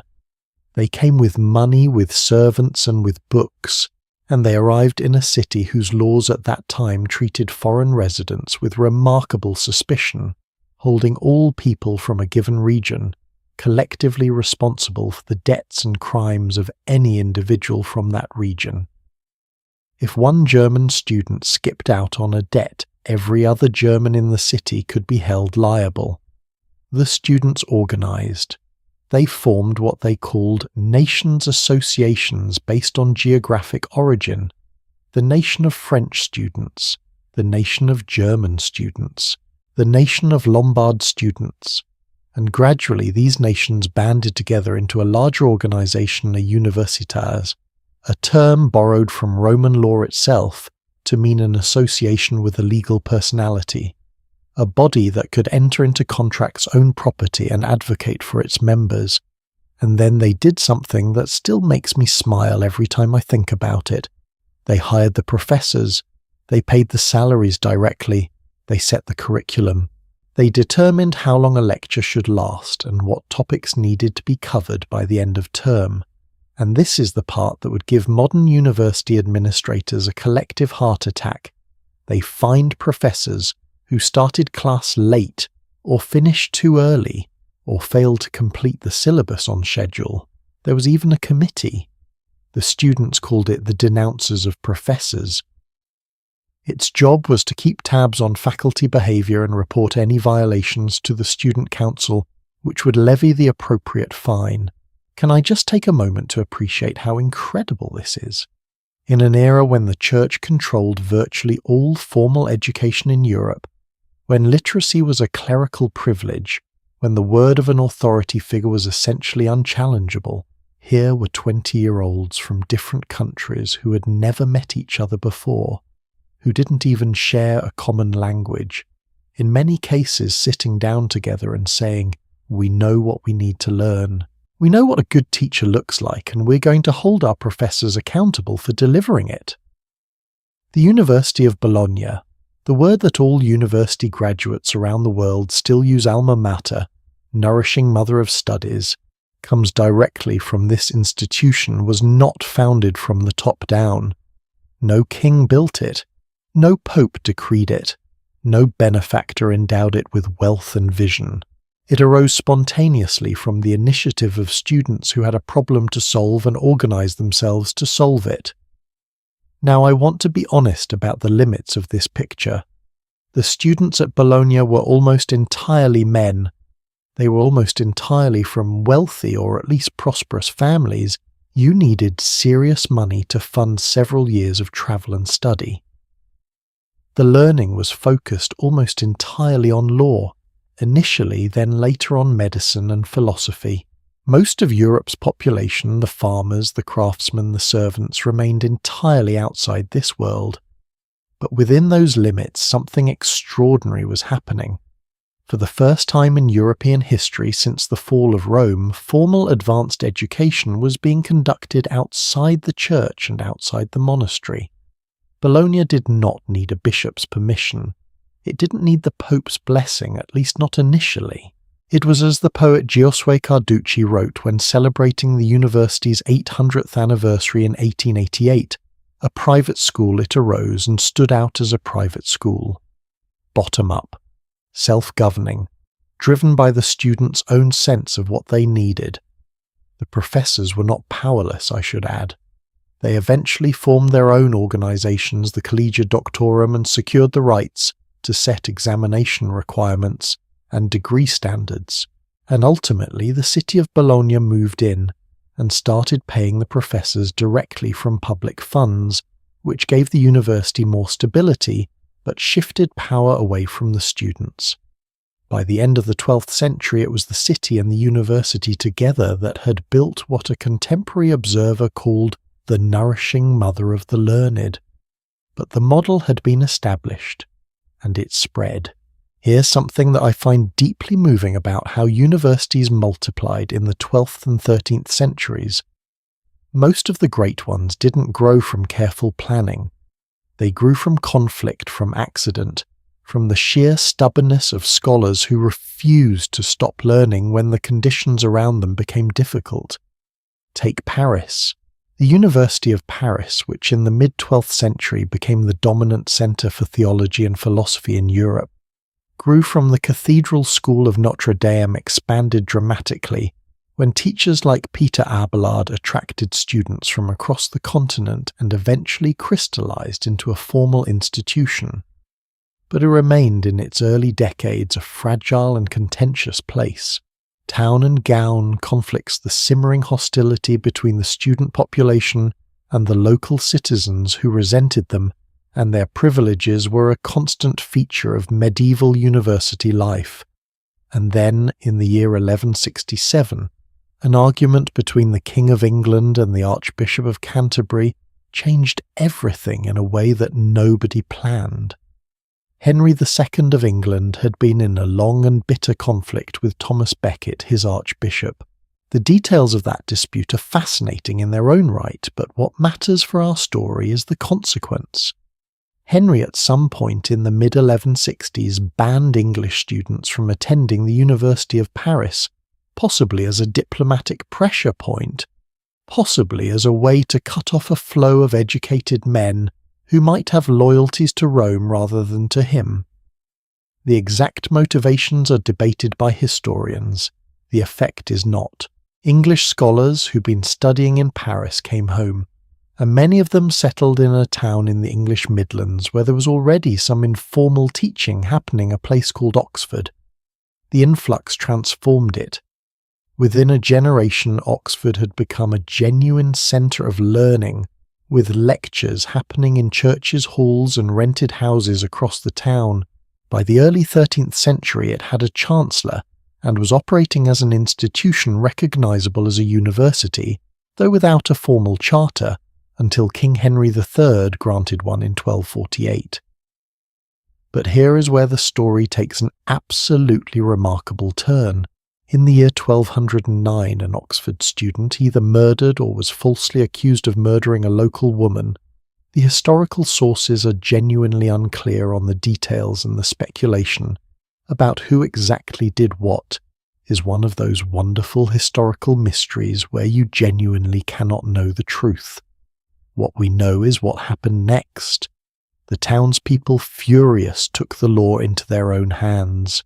They seized 2 or 3 students who had nothing demonstrable to do with the incident. They happened to share lodgings with the accused, and with the apparent tacit approval of the king, who was himself at that moment in a dispute with the Pope, and less inclined than usual to protect the clergy and scholars under church protection, they hanged them. The university shut down in protest. Scholars and students scattered across England looking for somewhere hospitable to set up. Some of them went northeast to a market town in the flat marshy fenlands of eastern England, a town called Cambridge, and they started teaching. That is to a perhaps remarkable degree the founding of the University of Cambridge. Scholars fleeing a hanging in Oxford, settling 60 miles away, continuing to do what they did. Within a few years, there was a functioning community of teachers and students in Cambridge. By 1264, Hugh de Balsham, the Bishop of Ely, established what became the first Cambridge College Peterhouse, when he moved scholars into houses near a church, because they apparently weren't getting along with the monks they'd been placed alongside. Think about what this means. Two of the most intellectually influential universities in human history institutions that have educated prime ministers, scientists who reshaped our understanding of the universe, writers who defined the English language, philosophers whose ideas still structure how we think about government and justice, both exist in substantial part because of a murder, a mob, and a group of academics who had to find somewhere else to go. Education has always been in its most essential form deeply human, messy, reactive, improbable, not a smooth upward arc of progress, but a series of accidents, injustices, and adaptations. I want to step back from the drama for a moment and ask a question that I think is worth sitting with. What were these medieval universities actually teaching, and who were the people inside them? The curriculum of a medieval European university was organized around what were called the 7 liberal arts, divided into the trivium and the quadrivium, those Latin terms that mean the place where 3 roads meet, and the place where 4 roads meet. The trivium covered grammar, rhetoric, and logic, the arts of language and argument. The quadrivium covered arithmetic, geometry, music, and astronomy, the arts of number and proportion. This was the foundation.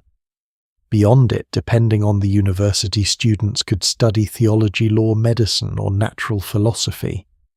Now, the way teaching happened in these institutions would be almost unrecognizable to us. There were no textbooks to purchase. Most students had no books of their own. A single book cost the equivalent of months or years of income. Lectures were essentially a professor reading from a text out loud with commentary, while students listened and took notes on wax tablets. The speed at which the professor read, how much they paused for explanation, how deeply they went into the marginal glosses, all of this was regulated, discussed, sometimes disputed. And then there were the disputations.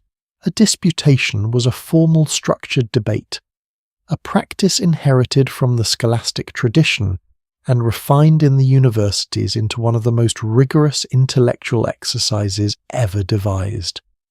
A professor would announce a thesis. Students were expected to prepare arguments for and against it. On the appointed day, one student would defend the thesis, others would attack it. The professor would moderate, adjudicate, and eventually deliver the determination, the definitive resolution. The best disputations were public events. They attracted audiences. They were performances of intellectual combat, and the best students became famous for them. Thomas Aquinas, the Dominican friar, who became one of the most influential philosophers and theologians in Western history, was educated at the University of Paris in the 13th century and became a master of the disputation. His great work, the Summa Theologica, is itself organized as a series of questions, objections, and responses, written in the exact form of the academic disputation. The structure of the university literally shaped the structure of his thought, which then shaped Catholic theology for the next 700 years. The form of argument shapes the content of what can be thought. That is worth pausing on. Here's my honest reflection on all of this. The medieval university solved one of the most urgent problems of its time.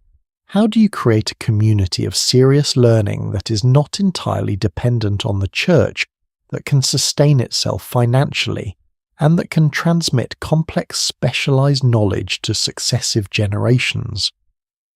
The answer Bologna found a self-governing community of scholars with defined standards, peer evaluation, and some degree of accountability was genuinely ingenious. And the basic structure it invented, for better and worse, is still the structure we use today. You still have professors. You still have a curriculum organized into subjects.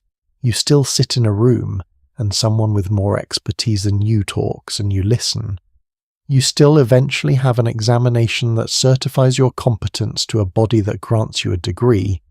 These things were invented in Italy in the 12th century, and remarkably they have barely changed since, which is either a testament to how brilliantly the medieval universities solved the problem of education, or a troubling sign of how little we have questioned whether their solution still fits the world we live in. I'll leave that for you to decide. But here is what I know is coming. The medieval university controlled knowledge brilliantly. The church controlled access to books brilliantly. For centuries the gatekeeping held, and then a man in a small workshop in a German city picked up a piece of metal, pressed it against a sheet of paper, and everything, I mean everything, broke open. The question was, were people ready for what came next? The thing about Johannes Gutenberg is that he was not by most accounts a particularly happy man. He was born sometime around the year 1398 in the German city of Mainz, into a prosperous family connected to the local mint, which meant crucially that young Johannes grew up around craftsmen who worked metal, who understood how to pour precise shapes into precise moulds, who thought about the relationship between a physical object and the mark it could make. He had a goldsmith's understanding of material and form. He also had a goldsmith's knack for running out of money. His business ventures were marked by a chronic pattern of ambitious projects, insufficient capital creditors who eventually ran out of patience and lawsuits. At one point in his 50s, after devoting years to developing his great invention, he was sued by his primary investor Johann Fust over unpaid loans. Fust won the case. He walked away with the printing workshop, the equipment, and the printed Bibles that were nearly ready to sell. Gutenberg received essentially nothing from the commercial success of the technology he had spent a decade of his life perfecting. He was later granted a small pension by the Archbishop of Mainz, described in the records as receiving an annual allowance of cloth grain and wine. He died in the year 1468, 2 years after receiving that pension. Whether he felt the weight of what he had set in motion, or whether the lawsuits and financial humiliations had simply exhausted him, we don't know. What we do know is what he left behind. Let me give you the numbers first, because they're the kind of numbers that you need to hear out loud to understand. Before Gutenberg's press began operating in the early 1450s, there were approximately 30,000 books in all of Europe. Not 30,000 types of books, 30,000 individual physical books. The entire written knowledge of the continent accumulated across centuries fit into a number that today we might shelve comfortably in a medium-sized public library. By the year 1500, roughly 50 years after Gutenberg, there were an estimated 10 to 12 million books in circulation across Europe.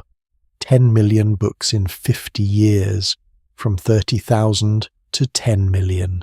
That is an increase of more than 300-fold, and each one of those books reached someone. A student who could not have afforded a handwritten manuscript, a merchant who wanted to read the works of a Roman philosopher, a craftsman curious about medicine, a young woman in a prosperous household whose father bought a printed book of prayers and who taught herself to read from it. Before the printing press, roughly 30% of European adults were literate at the time of Gutenberg's invention, and that figure was concentrated heavily among the clergy, the nobility, and the urban merchant class. The overwhelming majority of people learned whatever they knew from what they heard. Sermons, market, gossip, songs, stories passed from parent to child. If you were illiterate, and most people were, then the world of written knowledge was simply not your world. It belonged to other people.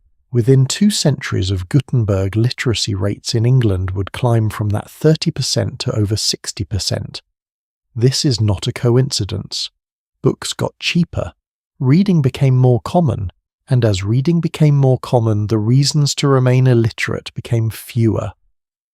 Let me walk you through what the printing process actually looked like, because the technology itself is a story worth understanding. Gutenberg's key invention was not the press mechanism itself. Screw presses for wine and olives had existed in Europe for centuries. His crucial innovation was movable type. Individual letters, each one cast from a metal alloy, that could be arranged into words locked into a frame to form a page inked pressed against paper, and then crucially disassembled and rearranged to print something entirely different. The metal he used was a careful alloy of lead, tin, and antimony, a combination that melted at a relatively low temperature, flowed well into the letter molds, and cooled into a hard, precise surface that could hold ink cleanly and withstand the mechanical pressure of printing without deforming. Finding that exact alloy was itself years of experimentation.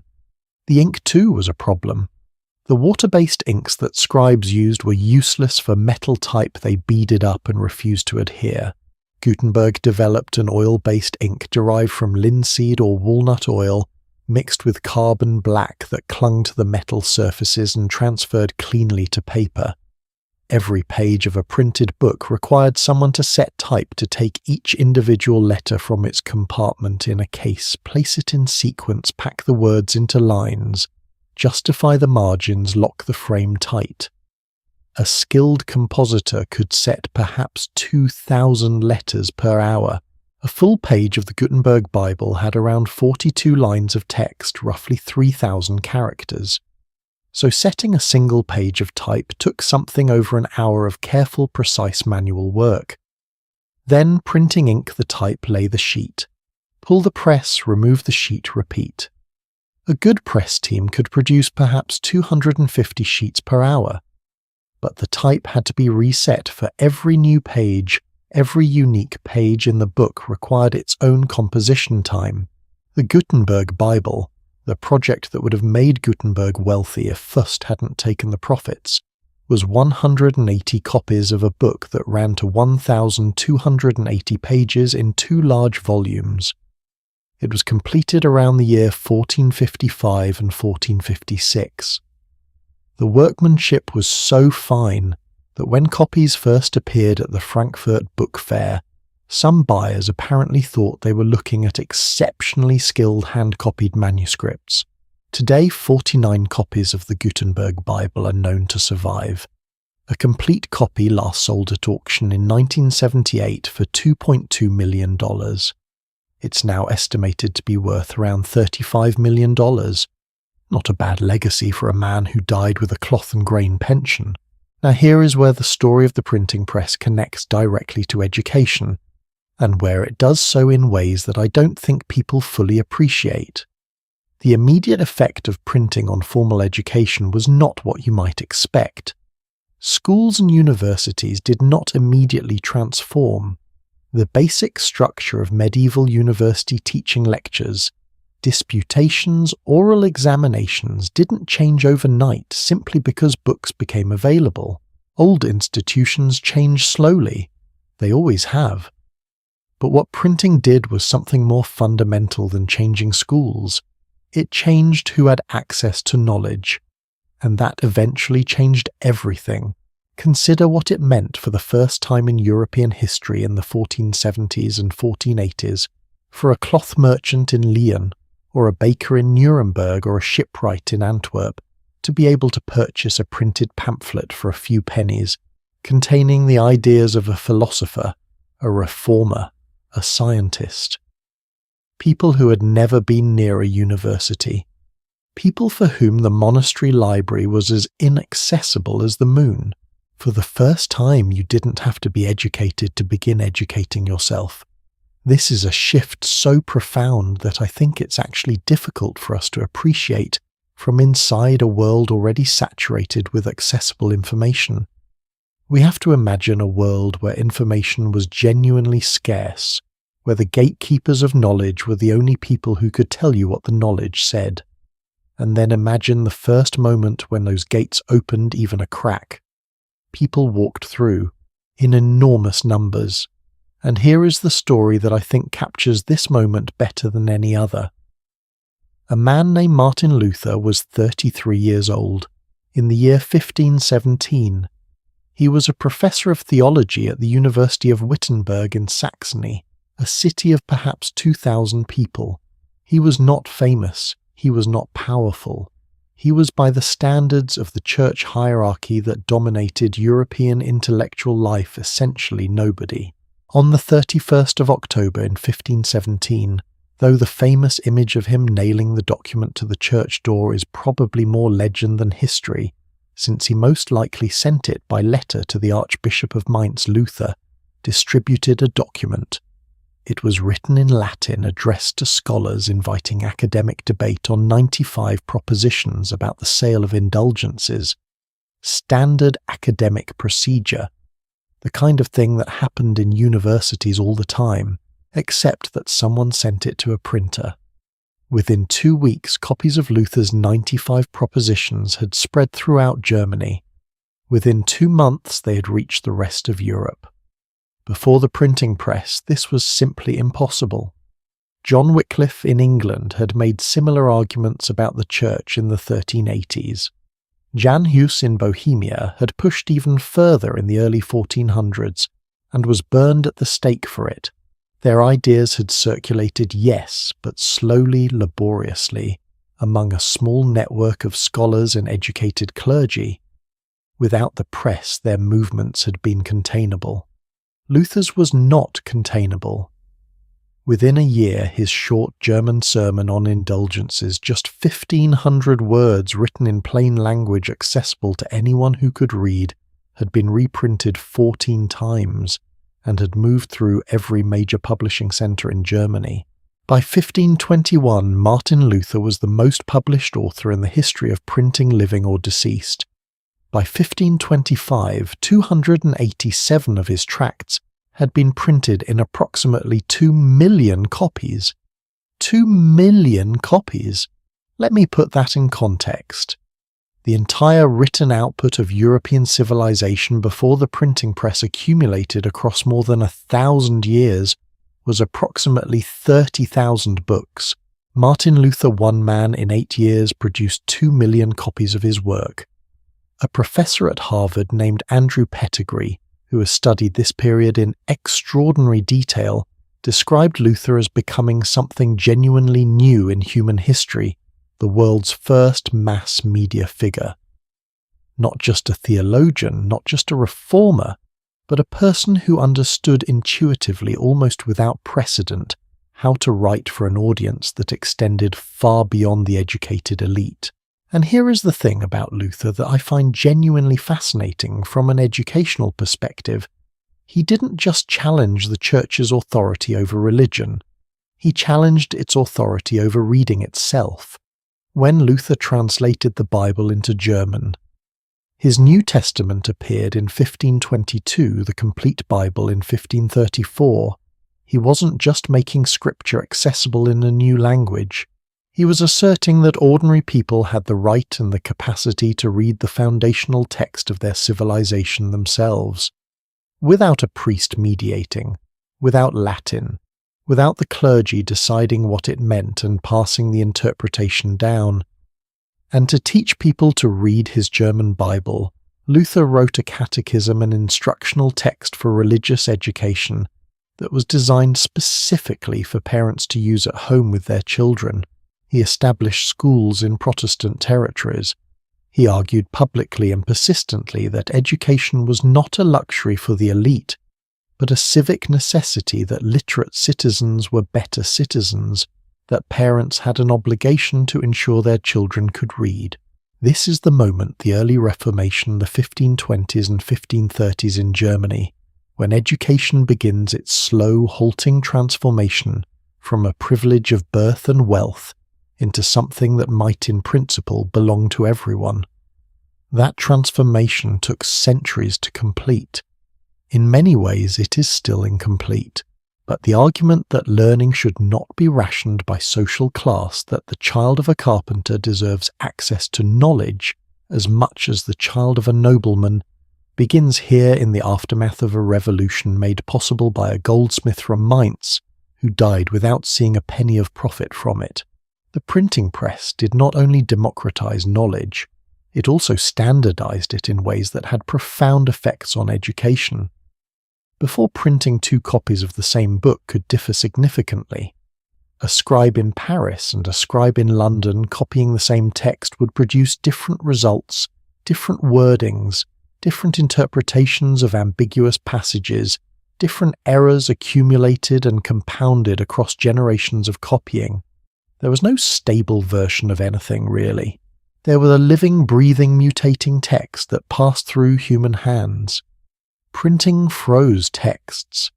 For the first time, 1,000 copies of the same book contained exactly the same words. Students in different cities studying the same text were now truly studying the same text.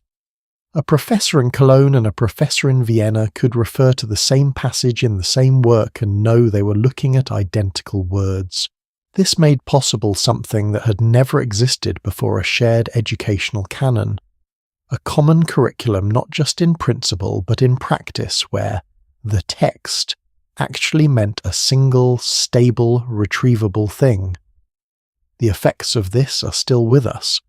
The idea that there is a specific text you're supposed to read, and that your knowledge of it can be tested against a standard, is an idea made possible by printing. Before printing, education was necessarily more fluid, more interpretive, more dependent on the living relationship between a specific teacher and a specific student. After printing, it could be systematized, standardized, examined. The printing press is in a very real sense the grandfather of the standardized test, which is either a glorious thing or a terrible irony depending on how you look at it. I want to pause here and share what I personally find most moving about this chapter of history. It is not the drama of the Reformation. It is not even the sheer scale of what printing accomplished. It is something more intimate than that. It is the image of all those ordinary people, the merchants, the weavers, the farmers' wives, the apprentices, the small-town notaries, picking up a printed book for the first time in their lives, learning to decode the marks on the page, teaching themselves or being taught by a neighbour, or bringing home a pamphlet for their children to puzzle over. For 5,000 years since the first classrooms opened in Egypt and Mesopotamia, formal knowledge had been the possession of a small, carefully protected elite. The scribes, the priests, the monks, the nobles, the scholars who could afford university. Everyone else was educated by life, by work, by family, by the slow accumulation of experience, but never by the accumulated wisdom of civilization. That was locked away in libraries they couldn't enter, written in languages they couldn't speak, guarded by institutions that derived their power from the guarding. Gutenberg's press did not end that inequality. It did not suddenly make education equal or universal. It would take centuries more of argument, revolution, and legislation before anything resembling public education for all children existed anywhere in the world. But it broke the lock. It proved that knowledge could move, that ideas could travel faster than horsemen, faster than armies, faster than the church's ability to suppress them. That the ordinary person was capable of reading, thinking, questioning, and forming opinions about things they had been told were not their concern. That is the gift, not the machine, not the ink, not the metal type. The gift was the discovery that the human mind given access to knowledge will always want more of it. And yet, and this is the part that keeps me up at night, if I'm honest, the story of what comes next is not purely a triumph. Because the same printing press that gave ordinary people access to Aristotle and the Bible also gave governments and rulers a tool for something they had always wanted but never been able to fully achieve: a standardized curriculum, a standardized language, a standardized version of history, of civic values, of what a good citizen was supposed to believe. Someone eventually was going to realize that the same technology that liberated knowledge could also be used to control it, at scale, with unprecedented efficiency. And the someone who figured that out most systematically, who turned the dream of universal education into the machinery of state compliance, was not a printer, and not a reformer, and not a philosopher. He was a defeated general sitting in a ruined city, staring at the army of Napoleon Bonaparte camped in his capital, and what he built next is the school you probably attended. October the 14th, 1806, the town of Jena in central Germany. By nightfall it was over. Napoleon's forces had shattered the Prussian army, an army considered one of the finest in Europe, trained in the precise drills and rigid formations that Frederick the Great had spent decades perfecting in a single day of battle. The Prussian king Frederick William III fled the capital. Napoleon rode into Berlin. The French emperor, still only 37 years old, wrote to his wife Josephine from the Prussian palace, "I am very well. I've done fine work." For the Prussians, it was a civilizational humiliation.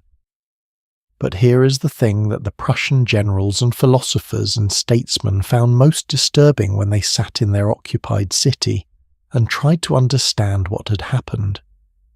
It wasn't simply that Napoleon's army was larger or better equipped, or led by a military genius. It was the nature of his soldiers. The French army that had swept across Europe was built on conscription and revolutionary nationalism, ordinary men fighting for an idea they believed in, who took initiative on the battlefield, who improvised when the plan broke down. The Prussian army was built on the opposite principle. Soldiers drilled into precise obedience, trained to execute commands, without deviation, expected to function as components in a mechanism rather than as thinking human beings. When the mechanism encountered the chaotic, adaptive energy of the French citizen army, it broke. The conclusion that Prussian reformers drew from this disaster, and this is where the story becomes directly uncomfortably relevant to your life, was not that obedience was a bad value. It was that they needed a better system for manufacturing it. Enter Johann Gottlieb Fichte. We met him briefly at the beginning of our journey tonight, but now it's time to understand him fully, because I think he is one of the most consequential figures in the history of education, not because of what he built successfully, but because of what he wrote down honestly. Most architects of social control are careful to describe their systems in the most idealistic terms possible. Fichte, to his strange credit, was almost refreshingly candid about what he was proposing.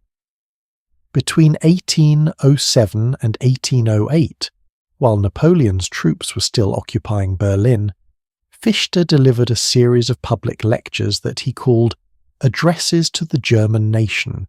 Warned he was standing in a city under foreign occupation speaking to his defeated countrymen, and he was arguing for something that would sound on the surface inspiring a new German national identity, a unified people, a civilization reborn through education. The details were somewhat less inspiring. Fichte argued that the fundamental problem with Prussian education as it existed was that it left too much room for the individual will. Children were educated, but they retained the capacity to use that education as they chose. They could read a text and draw their own conclusions. They could learn history and form their own opinions about it. They could, in other words, think. This was not useful to the state. Fichte wrote, and again he was startlingly clear about this, that the new education must accomplish one specific goal, the complete destruction of the freedom of will in the human being it undertook to cultivate. He used a garden metaphor at one point that I find deeply unsettling. The more I sit with it, the soil of a child's mind must be so thoroughly worked by education that it can only grow what the gardener intends. Any weed, any idea not planted by the state must be rendered impossible. He was explicit that children should be removed from their families, placed entirely under state supervision during their formative years, and returned to society only once they had been thoroughly shaped into the kind of citizens the state needed. Not just citizens who would comply, citizens who could not imagine not complying, because their very sense of self had been formed by the system. Now, I want to be careful here because it's easy to read these quotes and think, well, this was one extremist philosopher and nobody actually built what he was describing, except that they did, roughly, and then the Americans imported it. The Prussian educational reforms that followed the defeat at Jena were in their practical implementation less totalizing than Fichte's darkest prescriptions. Wilhelm von Humboldt, who became Prussia's Minister of Education in 1809, genuinely believed in the value of broad liberal knowledge and academic freedom. He deserves credit for building a university system of real intellectual depth. The Humboldtian university model, which emphasized research alongside teaching, remains influential to this day. But the primary school system, the Volksschule, the school for the people, was built around a different set of priorities. Compulsory attendance for all children between ages 5 and 13, a standardized national curriculum, trained state-certified teachers, grade levels organized by age, subjects taught in set periods, an examination system that sorted students into tracks determining their futures. Most of these structural features, the grade levels, the periods, the standardized curriculum, the sorting by age, had never existed in quite this form before. They were engineering choices, not natural laws. Someone had to decide that children of the same age should learn the same things at the same time. Someone had to decide that knowledge should be divided into discrete subjects and taught in 45-minute blocks. Someone had to decide that the fundamental metric of education was the ability to perform on an examination that tested recall of the standardized content. These decisions were made for reasons, and those reasons were not primarily about what was best for children's learning. They were about what was most efficient for the state's purposes. By the 1830s and 1840s, the Prussian school system had become the most admired educational institution in the Western world. Literacy rates were rising dramatically.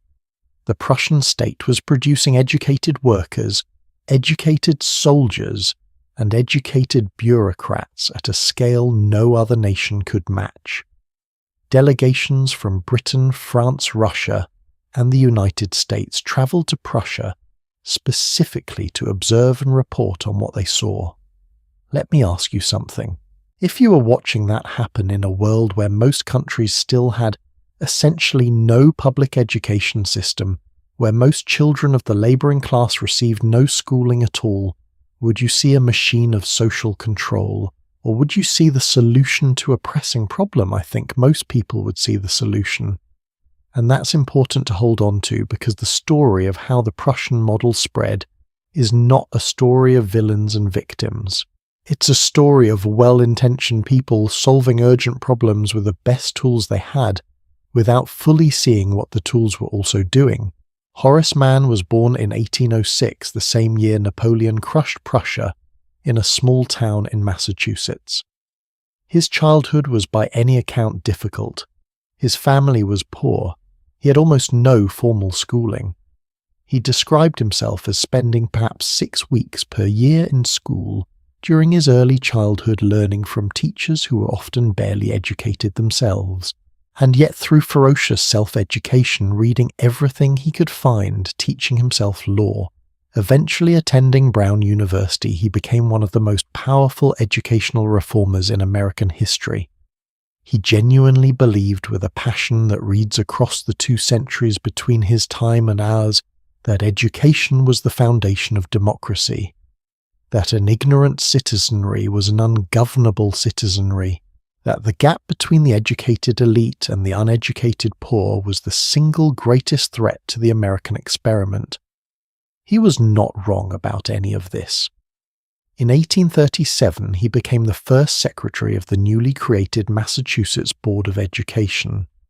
He immediately began transforming the state's schools, raising teacher qualifications, standardizing the curriculum, building new school buildings, campaigning relentlessly for public funding. And in 1843, he traveled to Europe, 7 countries in 5 months. He visited schools in England, Scotland, France, Belgium, Germany, And when he arrived in Prussia and saw what had been built there, he wrote home to his colleagues with the excitement of someone who had found the answer to a problem that had been keeping him awake for years. His 7th annual report, published in 1843 and 1844, described the Prussian system with admiration: the trained teachers, the orderly classrooms, the evident learning, the high attendance rates. He was careful to note that the Prussian system operated in service of an autocratic state, and that this was not what he wanted for America. He explicitly wrote that if education could be used for bondage, it could also be used for freedom, that the technology of the Prussian school could be deployed in service of democratic rather than authoritarian values. This is an important distinction, and I think Mann was genuinely sincere about it. He was not importing despotism, he was importing efficiency. But here is the problem: that nobody at the time fully grappled with the efficiency was structural. It was built into the design. The rows of desks, the bell that ended one subject and began another, the age-graded classroom where every child was expected to be at the same point in the curriculum at the same time, the teacher at the front delivering content to the students who were expected to receive and reproduce it, the examination that determined whether you had successfully absorbed what the curriculum prescribed. These structures were not politically neutral. They were built to produce a specific kind of person, a person who could follow directions, work within a defined system, complete tasks in prescribed time periods, and be evaluated against standardized criteria, which is Mann would have pointed out exactly what factories and offices and armies needed. And factories, offices and armies were exactly what the rapidly industrializing United States needed in the second half of the 19th century. By 1850, Massachusetts had compulsory school attendance laws. By 1880, most states did. By 1918, 4 years after the end of the period, we've been following in detail compulsory school attendance was the law in every single American state. The transformation of childhood itself had been accomplished in roughly 70 years. A child in 1830 could expect to spend most of their days at home, learning whatever their parents taught them, or working alongside adults in farms or workshops. A child in 1900 spent their days in a graded classroom organized by age, moving through a curriculum designed by strangers, evaluated by standardized tests. Both of these were presented as education, but they were based on fundamentally different assumptions about what a child was, what learning was, and what education was supposed to accomplish.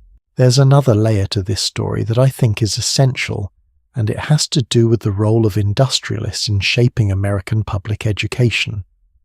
The Prussian state had a clear motive for its educational system: national unity, military preparedness, and a compliant citizenry. When the American model developed, particularly in the late 19th and early 20th centuries, a different set of actors stepped forward to fund, shape, and promote it. The great industrial philanthropist Carnegie Rockefeller, the families behind the major charitable foundations of the era, invested enormous sums in building the American educational system. Andrew Carnegie, who made his fortune in steel, endowed approximately 2,500 public libraries across the United States and Britain. The Carnegie Foundation for the Advancement of Teaching essentially defined the structure of American higher education in the early 20th century, standardizing what counted as a credit hour, which course sequences constituted a degree, and what credentials teachers needed. I am not suggesting these men were purely malevolent. Many of them genuinely believed in the value of education and felt a real obligation to invest their wealth in public goods. But they also had practical needs. Carnegie needed mine operators, railroad engineers, furnace workers, safety inspectors, people with specific trainable skills and a reliable capacity to show up and follow industrial processes. The school system that produced such people was from that perspective not a bug but a feature, John Taylor Gatto, who spent nearly 30 years as a teacher in New York City public schools and won the New York City Teacher of the Year award 3 times before resigning in a public letter in which he declared he was no longer willing to hurt children, wrote extensively about this period. He argued that the standardized American school system was designed consciously and deliberately not to develop the full human potential of its students, but to produce workers reliable enough for industrial employment and citizens compliant enough for stable governance. I want to be clear that this reading of history is contested. Other historians argue that the Prussian influence on American education has been exaggerated, that man's goals were genuinely democratic, and that public education was primarily a response to genuine social needs: immigration, urbanization, the need for a common civic culture in a rapidly changing society. Both things can be partly true. Systems can serve multiple purposes simultaneously. A school can be trying sincerely to give children access to knowledge and opportunity, while also structurally training them in obedience and uniformity. The purposes are not mutually exclusive, and the fact that well-intentioned people are operating within a system doesn't mean the system doesn't have the structure it has. Here's what I keep coming back to and what I want to leave you with from this chapter of our story. We have been on this journey for a long time tonight, from the fires of the African savannah to the clay tablets of Nippur, from the dialogues of Socrates to the scriptoriums of Northumbria, from the student guilds of Bologna to the printing presses of Mainz. In every chapter we have seen the same fundamental tension between education as a tool of liberation and education as a tool of control, between the impulse to share knowledge freely and the impulse to ration it for power.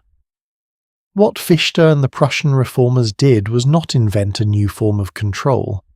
They built the most efficient version of a very old one. They turned the ancient desire to control what people know and how they think into an industrial process, scalable, standardized, replicable across a continent.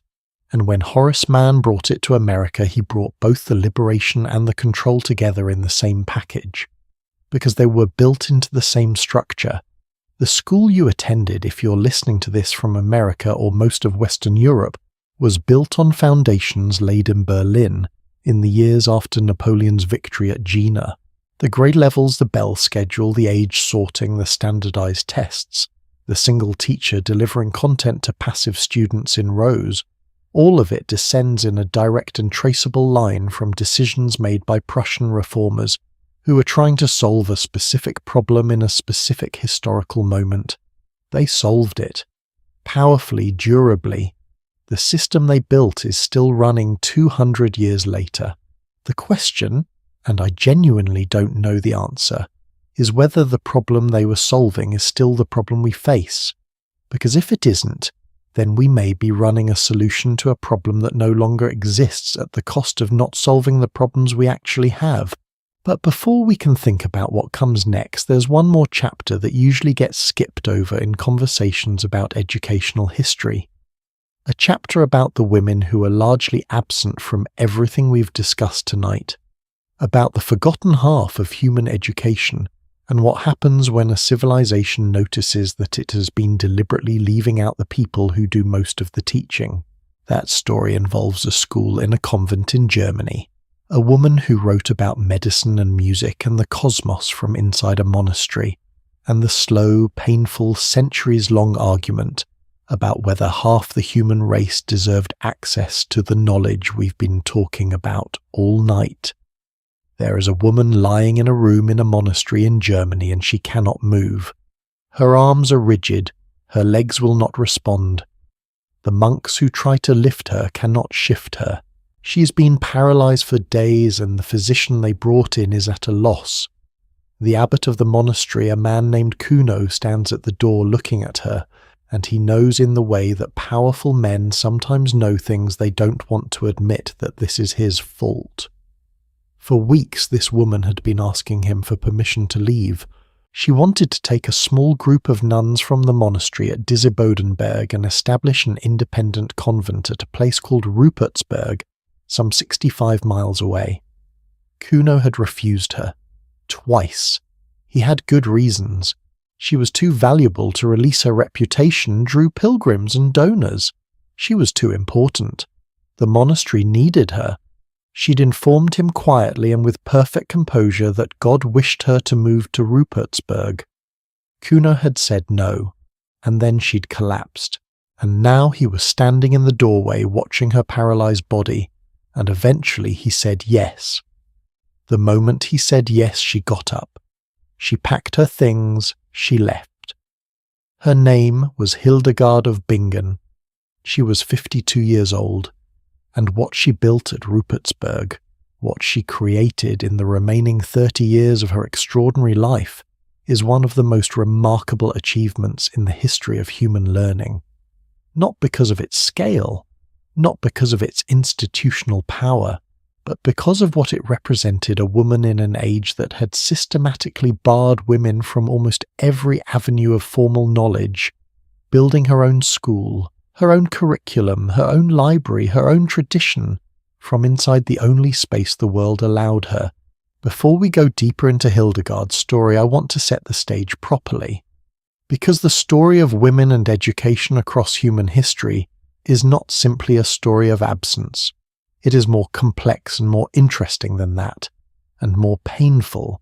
We have been travelling all night through the history of education, through the scribal schools of Egypt and Mesopotamia, through the academies of Athens and the agoge of Sparta, through the monasteries and universities and printing houses of medieval Europe, through the Prussian classrooms that shape the schools your children attend today. And if you look back over everything we've covered, you will notice something. Women are almost entirely absent, not because they were absent from history, not because they weren't thinking, learning, teaching, discovering, but because the institutions of formal education, from the clay tablet schoolhouse in Nippur to the University of Oxford, were built by men for men, with men explicitly in mind as the recipients of whatever knowledge was being transmitted. When we talked about the Aduba in ancient Mesopotamia, we noted that daughters of nobles were occasionally admitted if they were going to follow their parents' profession. Occasionally. A tiny, almost invisible exception. When we talked about Athens and the Paideia, we noted that women received no formal education. Not secondary, not primary, nothing, while Athenian boys were learning Homer and playing the lyre and wrestling in the palestra. Athenian girls were at home learning to spin and weave, waiting to become wives. When we talked about the great medieval universities, Bologna, Oxford, Cambridge, Paris, we noted that they trained students for careers in the church law and medicine, careers that women were legally and theologically barred from entering. And so the universities didn't bother to admit them. This is 5,000 years of formal education, and women were on the outside of it for almost all of it. Now ask yourself, and I mean this as a genuine question, not a rhetorical one, what does 5,000 years of deliberately preventing half the human race from accessing the accumulated knowledge of civilization actually do to civilization? What ideas were never thought? What discoveries were never made? What connections were never drawn? What questions were never asked? We don't know. We can't know. That is precisely the point. But we can do something with this history that is more useful than simply cataloguing the injustice. We can look at the women who found ways in. Anyway, the ones who pushed through the walls, scaled the fences, talked their way past the guards, and understand what made them possible and what made them so rare. Let's start with the oldest and most reliable escape hatch that history offered to an intellectually ambitious woman, the convent. It wasn't freedom. It wasn't equality. But in a world where the alternative was marriage, at 14 perpetual pregnancy, and a household that consumed every waking hour, the convent offered something most women could not otherwise have time to read. Convents maintained libraries. Convents had scriptoriums.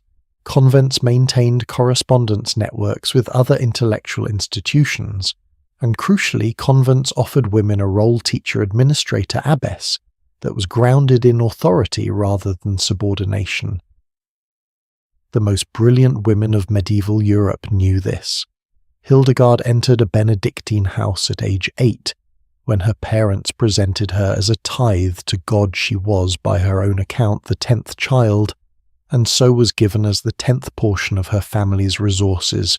The woman who received her, an anchorite named Jutta von Sponheim, taught her to read and write. Just read and write, Hildegard later said. Jutta was, she wrote, with characteristic directness, essentially unlearned beyond the basics.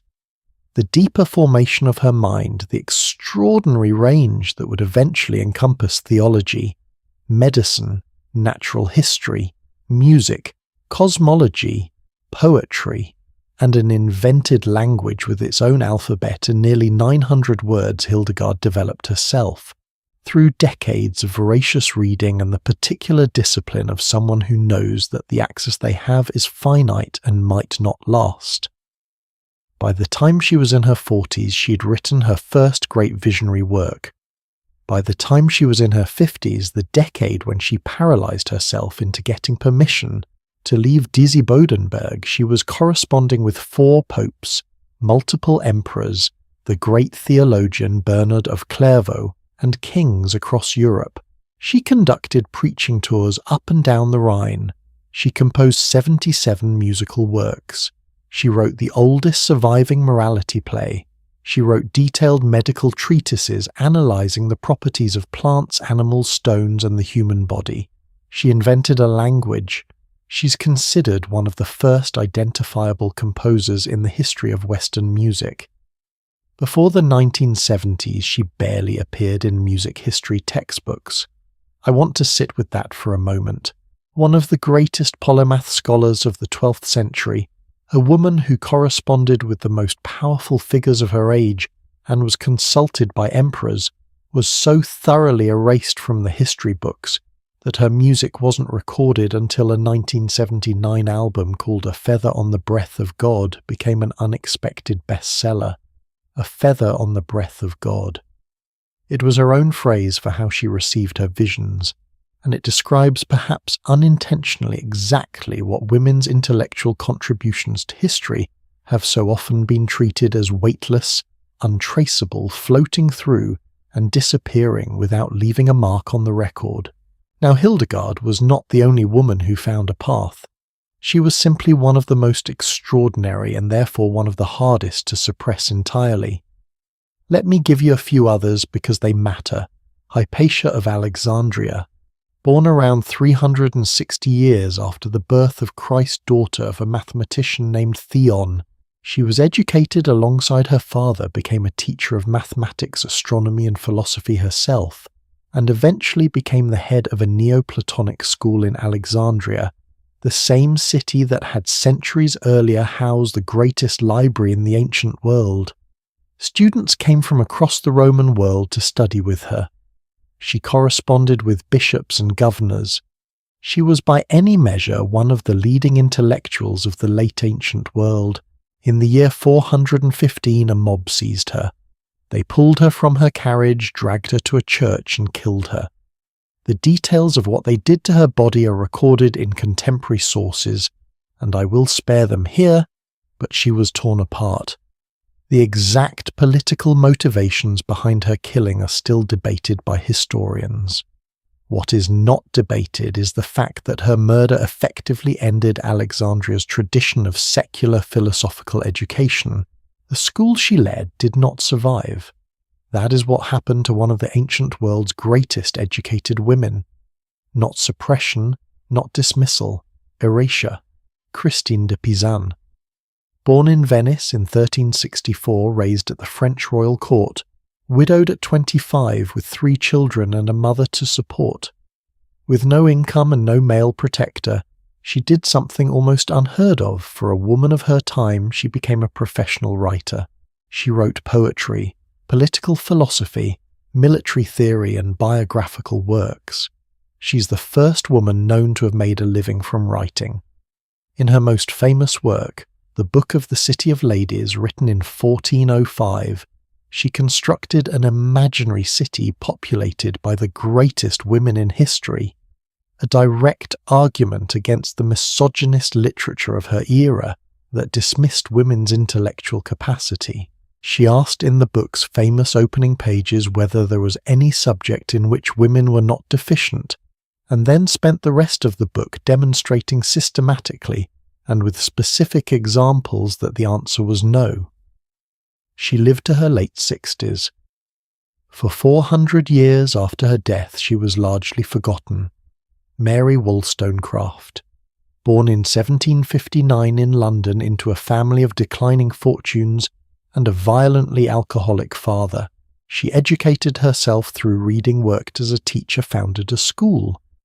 In 1792 she published A Vindication of the Rights of Woman, the first serious systematic argument in English that women deserve the same educational opportunities as men, not as a matter of charity but as a matter of basic human dignity and rational necessity. She wrote that the argument for keeping women ignorant was not only unjust but self-defeating. A society that educated its women would be more rational, more just and more stable than one that didn't. She wrote it in 6 weeks at white heat, and it electrified and horrified England in roughly equal measure. She died 11 days after giving birth to her daughter. Her daughter Mary Godwin would grow up to write Frankenstein. Wollstonecraft's argument was radical in 1792, and then it sat there largely unacted upon for most of the following century, because the people with the power to change the institutions did not want to. The resistance to women's education was not simply thoughtlessness or tradition. It was in many periods actively argued, and the arguments were not subtle. In the 19th century, as the first women began pushing seriously at the gates of the established universities, the opposition deployed a medical theory.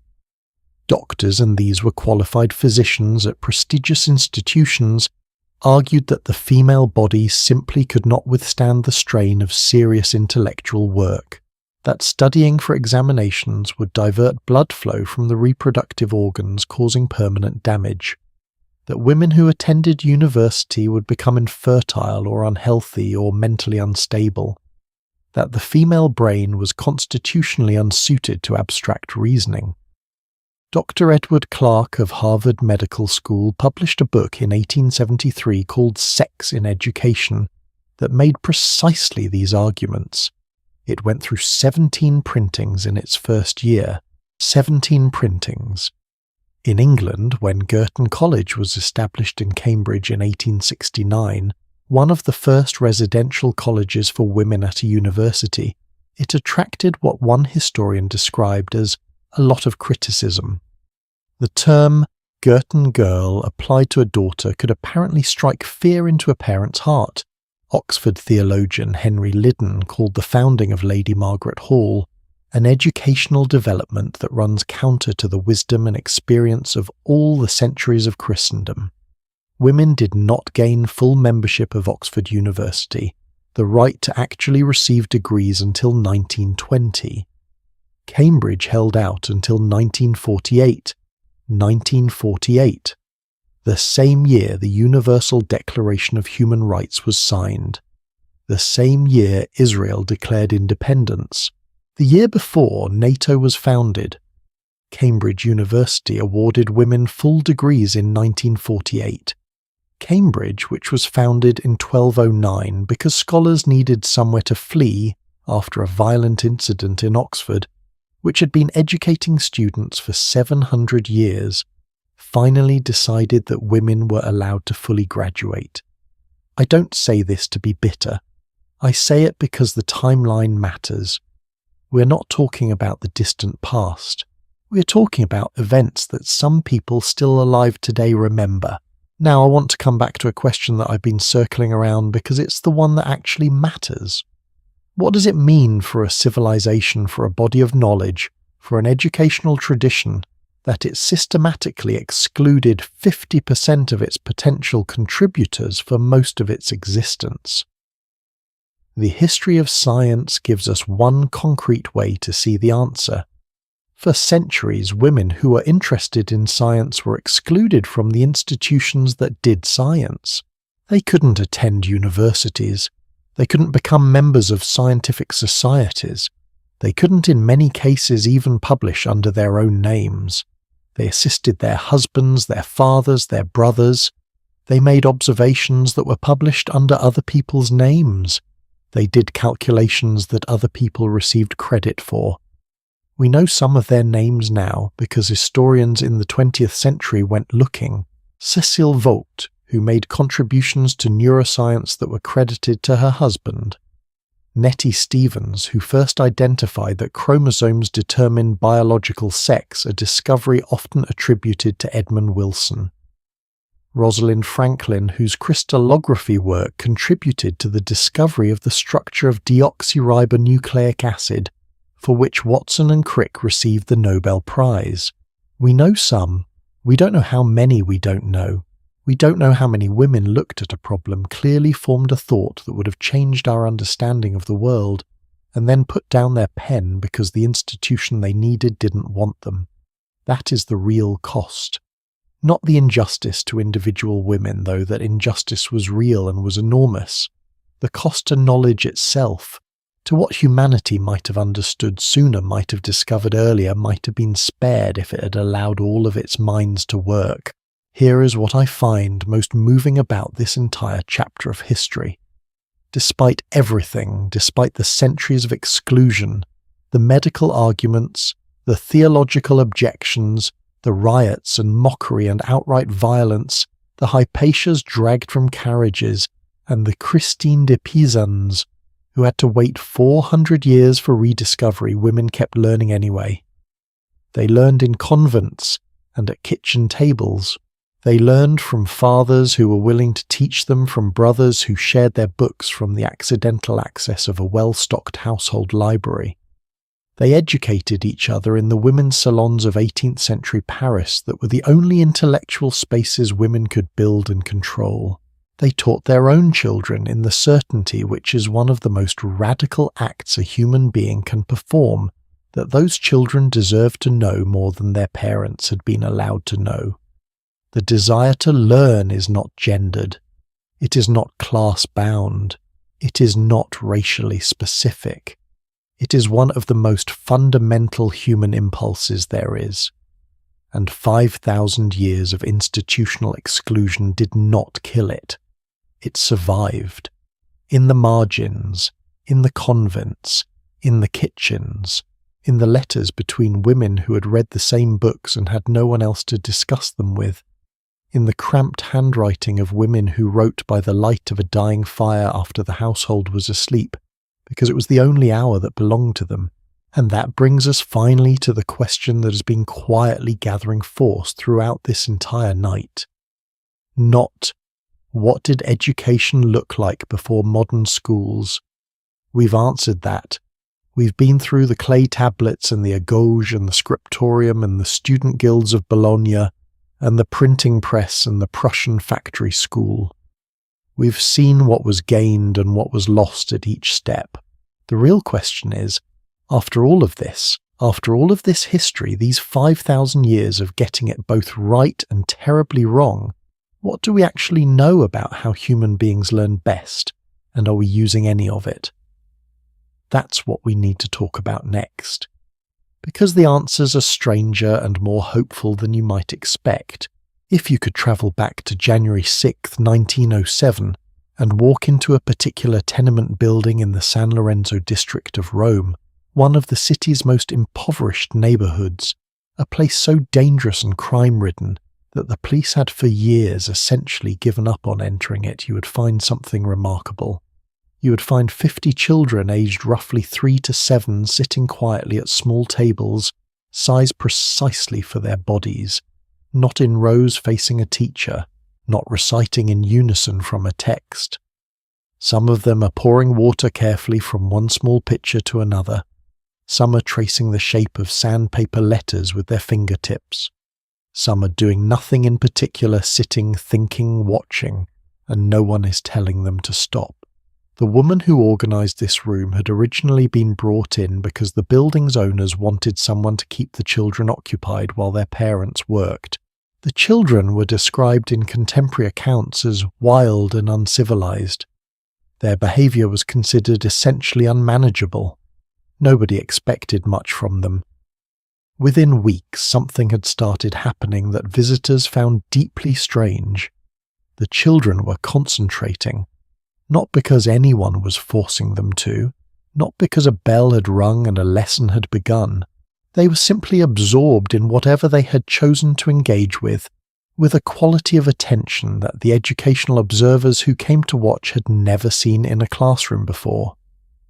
By the end of the year, the 5-year-olds were reading and writing, not because they had been drilled, because they had wanted to, and the environment had given them the tools and nobody had told them they couldn't. Her name was Maria Montessori. She was 36 years old.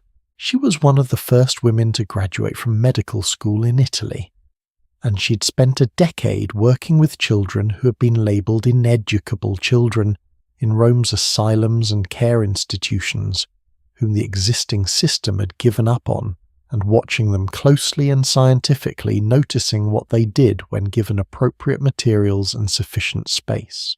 What she had concluded before she ever opened the Casa dei Bambini was a thought so simple that it sounds obvious and so radical that it upended everything. She believed that children are naturally inclined to learn, that the impulse doesn't need to be manufactured by bells and grades and the threat of punishment, that if you put a child in a carefully prepared environment with thoughtfully designed materials, and if you stand back and trust them, the learning that follows will be deeper, more durable and more joyful than anything a curriculum enforced from the outside can produce. She called it auto-education. The child teaches themselves. Now, before we talk about what Montessori actually discovered, I want to pause and notice something about the moment we're in right now, where we are in our journey tonight. We have spent most of this night travelling through the past, through civilizations that decided who deserved knowledge and who didn't, through systems designed to produce soldiers, scribes, citizens and workers, through the Prussian machine that still in its essential structure runs the school that most of us attended. And all along the way there has been a quieter thread running beneath the official history, a thread of dissent, of people who looked at the dominant model of education and said, wait, is this actually how human beings learn? Are we sure we have this right? Rousseau was the first modern voice in that dissent, and his timing was impeccable, and his execution was, I'll be honest, somewhat chaotic.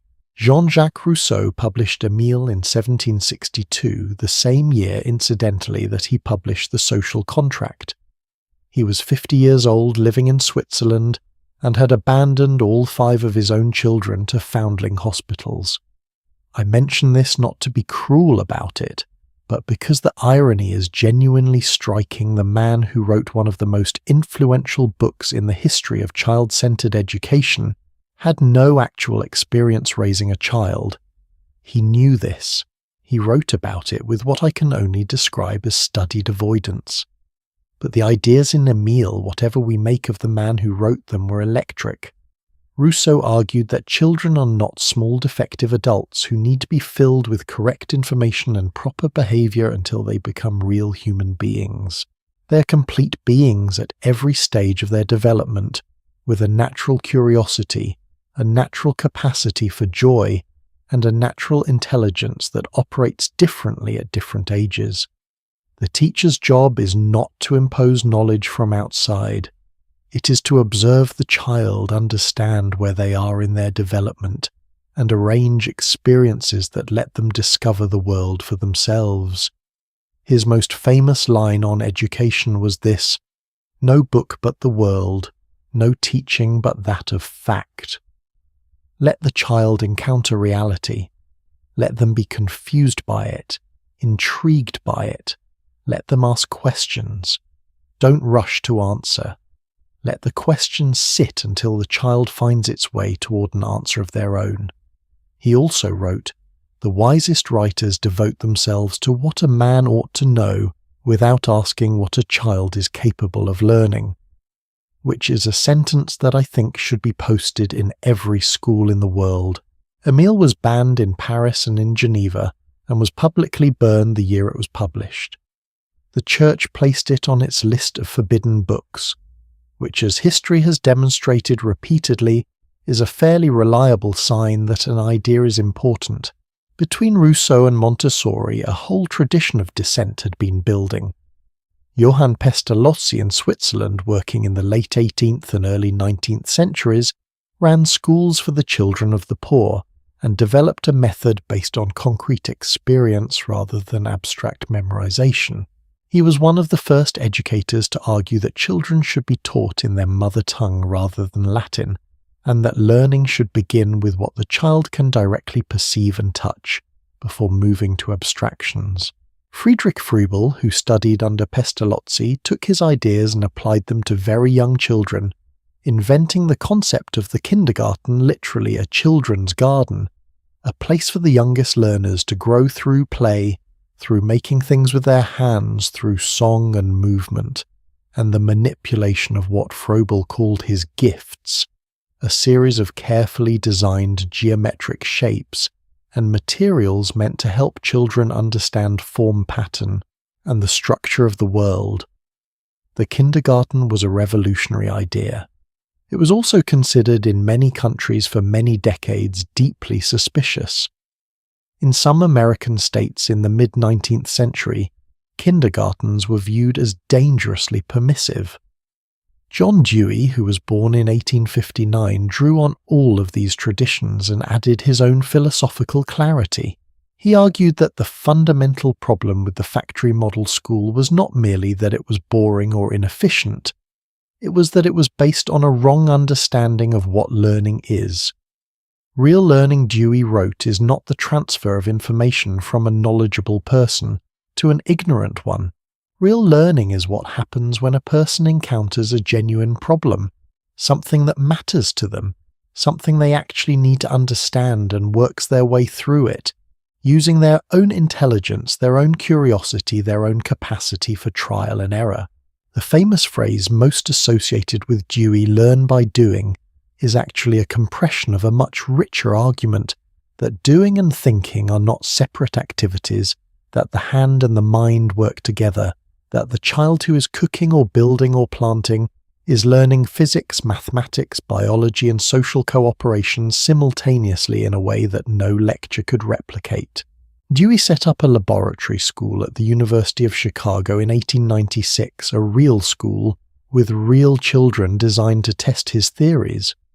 The curriculum was organized around activities rather than subjects. Children cooked, sewed, built, farmed. They studied history by exploring how human societies had organized themselves around the problem of food and shelter. They learned mathematics by actually measuring things that needed measuring. Did it work? On its own terms, yes, remarkably well. On the terms of the standardized system that surrounded it, the results were harder to quantify. Which Dewey would have argued was precisely the point. If your measurements only capture what the factory school is designed to produce, you will not be able to measure what a fundamentally different approach produces.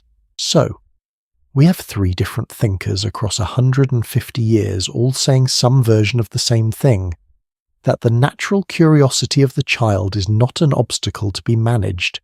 It is the most powerful educational force that exists, that real learning happens from the inside out, not the outside in, that what we call discipline in a school setting, sitting still, being quiet, following instructions, repeating back what the teacher said, is a set of skills that are sometimes necessary and often useful, but are not in themselves education.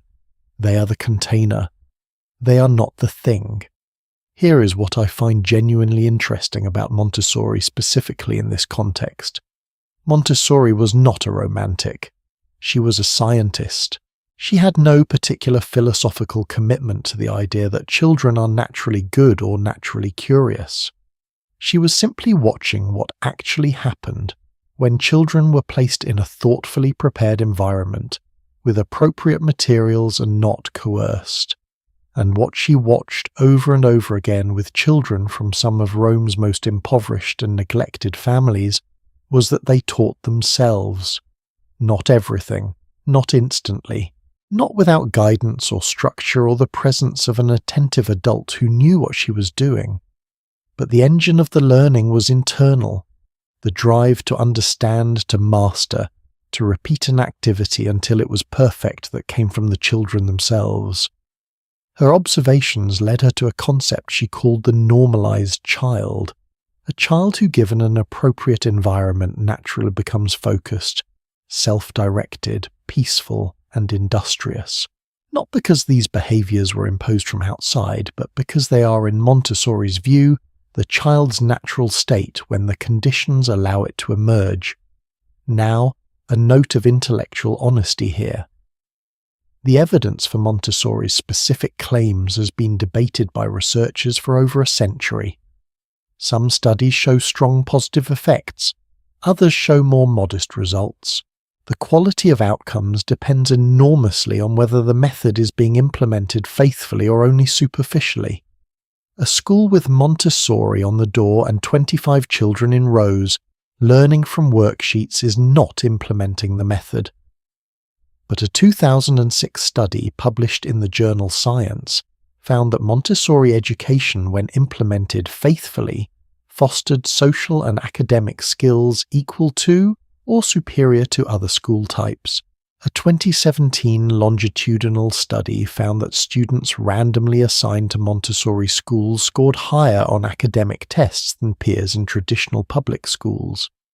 And a 2021 study found that adults who had attended Montessori schools for at least 2 years scored significantly higher on measures of general well-being, social trust, and self-confidence compared to those who attended conventional schools. Self-confidence, social trust, well-being. These are not things that appear on standardized tests.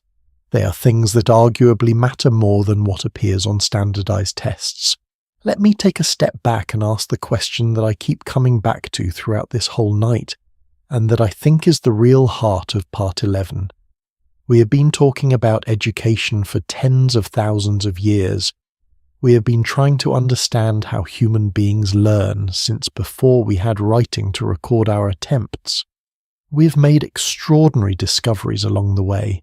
We have the Socratic method, which shows us that real understanding comes through the friction of honest questioning. We have Montessori, which shows us that children given appropriate conditions are naturally and powerfully self-directed learners. We have Dewey, who shows us that learning is not separate from doing, that the hand and the mind are not two separate channels. We have 2,000 years of educational philosophy pointing in the same general direction. And then we have the school that most of your children attend today, which was designed in Prussia in 1808, imported to America by Horace Mann, in the 1840s expanded during the Industrial Revolution to serve the needs of factory owners, and which has remained structurally almost unchanged for 160 years. How do we make sense of this? Why does the system persist when the evidence against its design is substantial, and the alternative approaches are well documented and well researched? I think the honest answer is because the system serves the people who built it very well. It produces people who can follow instructions, work within hierarchies, perform at standardized levels, and fit into industrial and bureaucratic structures. That is still useful. Those are still skills the economy needs, and so the system keeps running. What it does not produce, what it is not designed to produce, is curiosity, wonder, the deep internal motivation to understand something because you genuinely need to know it, the capacity to sit with a problem that doesn't have a textbook answer, the willingness to fail and learn from the failure and try again. Rousseau knew this in 1762. Montessori knew it in 1907. Dewey spent 40 years of his life arguing it and writing about it and demonstrating it in practice. And the machine kept running anyway, not because they were wrong, but because the machine was built for a different purpose. This leaves us finally at the question I want to carry into the last part of our journey tonight.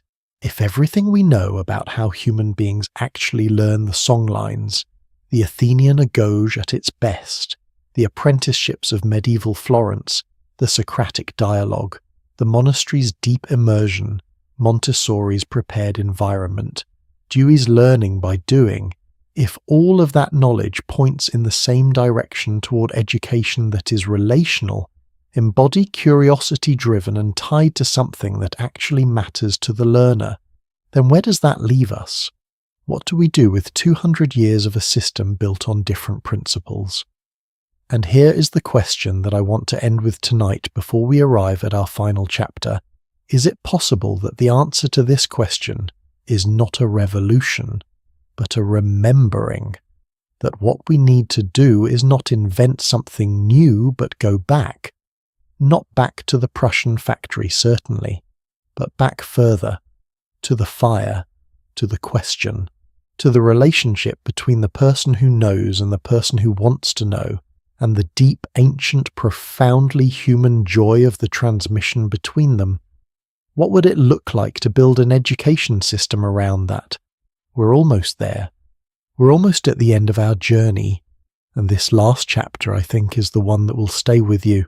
Somewhere in the far north of Europe, in a country where winter darkness lasts for months, and the temperature regularly drops far below, freezing, something quiet and remarkable has been happening for the past few decades.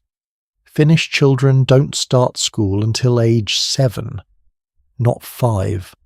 Not 6. 7. The age when, according to Finnish educators and developmental researchers, children are actually ready for formal academic learning. Before that, they play. They spend time outdoors in the snow. They develop social skills and physical coordination, and the particular kind of imaginative capacity that only unstructured play can build. When they do enter school, the day ends at 2 in the afternoon. There are 15 to 20-minute outdoor breaks between every class, regardless of weather. The homework is minimal, about 30 minutes per evening, on average one of the lowest rates in the developed world. There are no national standardized tests until the end of secondary school at age 18 or 19. No school rankings, no teacher performance metrics tied to test scores, no bell curve competitions, no comparison between schools or regions, and Finnish teachers. They are selected from the top 10% of university graduates. Teaching in Finland is one of the most sought-after professions in the country, as competitive to enter as law or medicine. Every single teacher holds a research-based master's degree. They are treated as trusted professionals whose judgment is respected not as delivery mechanisms for a centralized curriculum designed by bureaucrats. The result of all this radical departure from the Prussian model, this apparent violation of every rule that American and British educational policy has spent decades insisting upon, is that Finnish students consistently rank among the top performers in the world in reading, mathematics and science. The achievement gap between Finland's poorest and wealthiest students is among the smallest of any developed nation, and Finnish adults report higher levels of well-being, trust and civic engagement than almost any other country on Earth.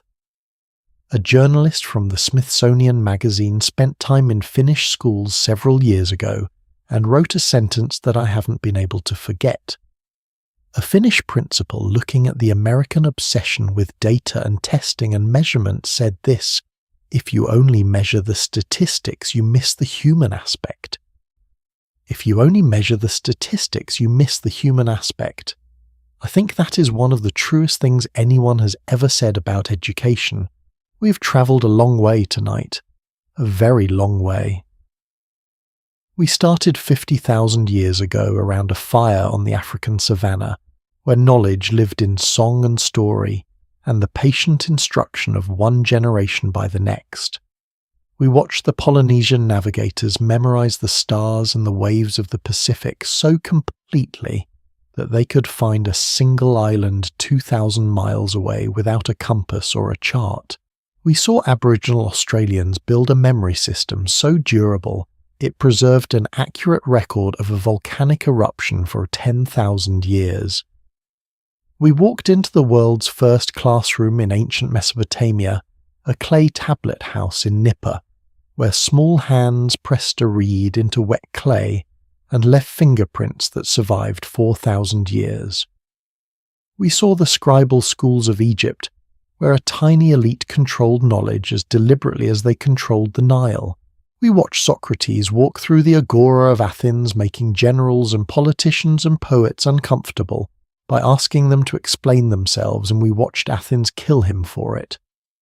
We sat inside the Spartan agog and tried to understand how a society could build something simultaneously so extraordinary and so terrifying, and what the Battle of Leuctra tells us about what happens when you mistake discipline for wisdom. We walked through the cold stone corridors of medieval monasteries where monks bent over vellum by candlelight for 6 hours a day, copying texts they sometimes couldn't understand, preserving civilizational knowledge against the chaos of the centuries. We sat with Bede in Jarrow as a plague killed nearly everyone around him, and he and an elderly abbot kept the services going, just the two of them, a boy and an old man refusing to let the light go out. We watched Johannes Gutenberg die without seeing a penny of profit from an invention that changed the world more than almost any other in human history. We watched Martin Luther become the first person to go viral, his ideas spreading across Europe in 2 weeks through the revolutionary new technology of mass printing. We sat in the student guilds of Bologna as young men from across Europe, foreigners in a foreign city speaking languages nobody else understood, organised themselves into the first university and hired professors and set curricula and fined teachers who ran over time. We watched Cambridge University be born because some scholars needed somewhere to run after a woman was killed in Oxford.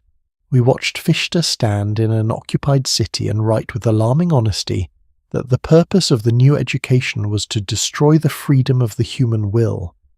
We watched Horace Mann bring that system to America, genuinely believing he was building something liberating, not understanding that the machine he was importing carried within it the very thing it claimed to oppose. We watched Hildegard of Bingen, who died at 81, still writing and teaching and governing, paralyze herself into getting permission to leave a monastery that wanted to keep her, and then spend 30 years at Rupertsberg producing some of the most extraordinary work any human being has ever produced in a civilization that had decided women weren't capable of serious thought. We watched Maria Montessori walk into a tenement building in one of Rome's most dangerous neighborhoods, set up a room of small furniture and thoughtful materials for 50 children that nobody expected anything from, and discover what she would spend the rest of her life documenting, that children given appropriate conditions will teach themselves. And now we are here, at the end of this long night, at the question that all of this has been building toward: what did we lose? I have been circling this question for hours, and I want to try to give it an honest answer rather than a comforting one. What we lost when we chose the Prussian factory model and called it education was not knowledge. The Prussian school transmits knowledge efficiently. What we lost was the relationship between the learner and what they are learning. We replace curiosity with compliance. We replace the interior drive to understand with the exterior pressure to perform. We replace the question, the genuine, burning, personally urgent question, with the answer, pre-packaged, standardized, ready for examination. We lost the understanding that learning is not something that happens to a person. It is something a person does. That the child who bites a clay tablet in frustration is not failing. They are thinking. That the student who can't stop asking, but why does it work that way, is not disruptive. They are the most alive person in the room. We lost the sense that education has something to do with the person you're becoming, not just the information you can retrieve.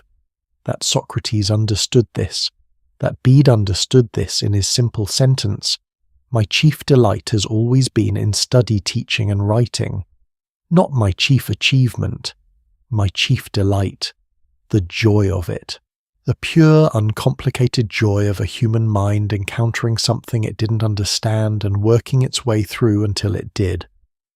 We built a system that produces students who can pass tests, and we forgot somewhere along the way that passing a test and actually knowing something are not the same thing, that performing competence and possessing it are not the same thing, that a civilization that mistakes one for the other will eventually run into trouble. But here is what I don't want to leave you with tonight, because this is a story that has hope in it, not just loss. The impulse that built the songlines is still in us. The curiosity that drove a Spartan boy to memorize war poetry and a medieval monk to copy Aristotle by candlelight is still in us. The stubbornness that made Christine de Pizan write the Book of the City of Ladies in a world that told her women had nothing to say that is still in us. It has never left. It can't leave. It is who we are. And right now, in this particular historical moment, something interesting is happening. The walls of the Prussian factory school are under pressure from multiple directions simultaneously, and some of those pressures are genuinely promising. In Finland, a country of 5.5 million people, they have quietly built a system that takes seriously what we know about how children actually learn, and it works powerfully and equitably in ways that the factory model never has. In thousands of Montessori schools around the world, children are learning to read and write and do mathematics and manage their own time and treat each other with respect, not because they are being drilled and tested and ranked, but because they are being trusted and supported in environments designed to call out their natural intelligence. In the homeschooling movement, which has grown enormously in the last decade across ideological and demographic lines, parents are rediscovering what the apprenticeship tradition understood for most of human history, that learning is most powerful when it is deeply personal, when it is tied to real tasks and real relationships, when the learner has some genuine ownership of what they are learning and why. And in the quietly revolutionary space of online learning in the YouTube channels, where a person can spend 3 hours learning about the history of education before they go to sleep, for instance, the access to knowledge that Gutenberg made possible with metal and ink has been extended beyond anything he could have imagined. Any person on Earth with an internet connection can now access lectures from the world's greatest universities' tutorials on any skill that exists, deep dives into any corner of human knowledge they happen to be curious about. The gatekeepers are weakening. The walls are coming down, slowly, imperfectly, with plenty of new problems being created alongside the old ones being solved. But they are coming down. I want to end tonight with a thought that has stayed with me throughout all of this research and reflection, all of these months of sitting with 5,000 years of human beings, trying to understand how to pass what they know to the people who come after them. It is this. Every system of education in human history, every single one we have visited tonight, has been at some level a bet on what matters, a bet on what kind of person the world needs, a bet on what knowledge is worth preserving and transmitting and to whom. The Spartans bet on endurance and loyalty. They won for a while and then they lost because the world changed and they couldn't.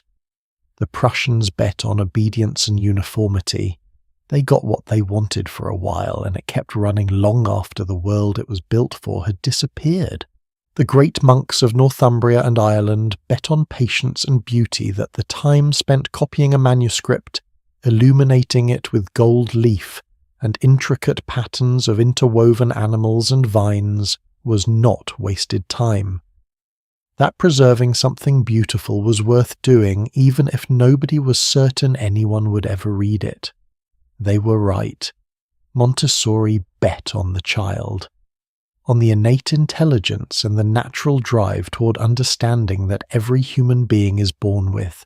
She bet that if you trusted it, if you respected it, if you built environments that supported rather than suppressed it, something extraordinary would happen.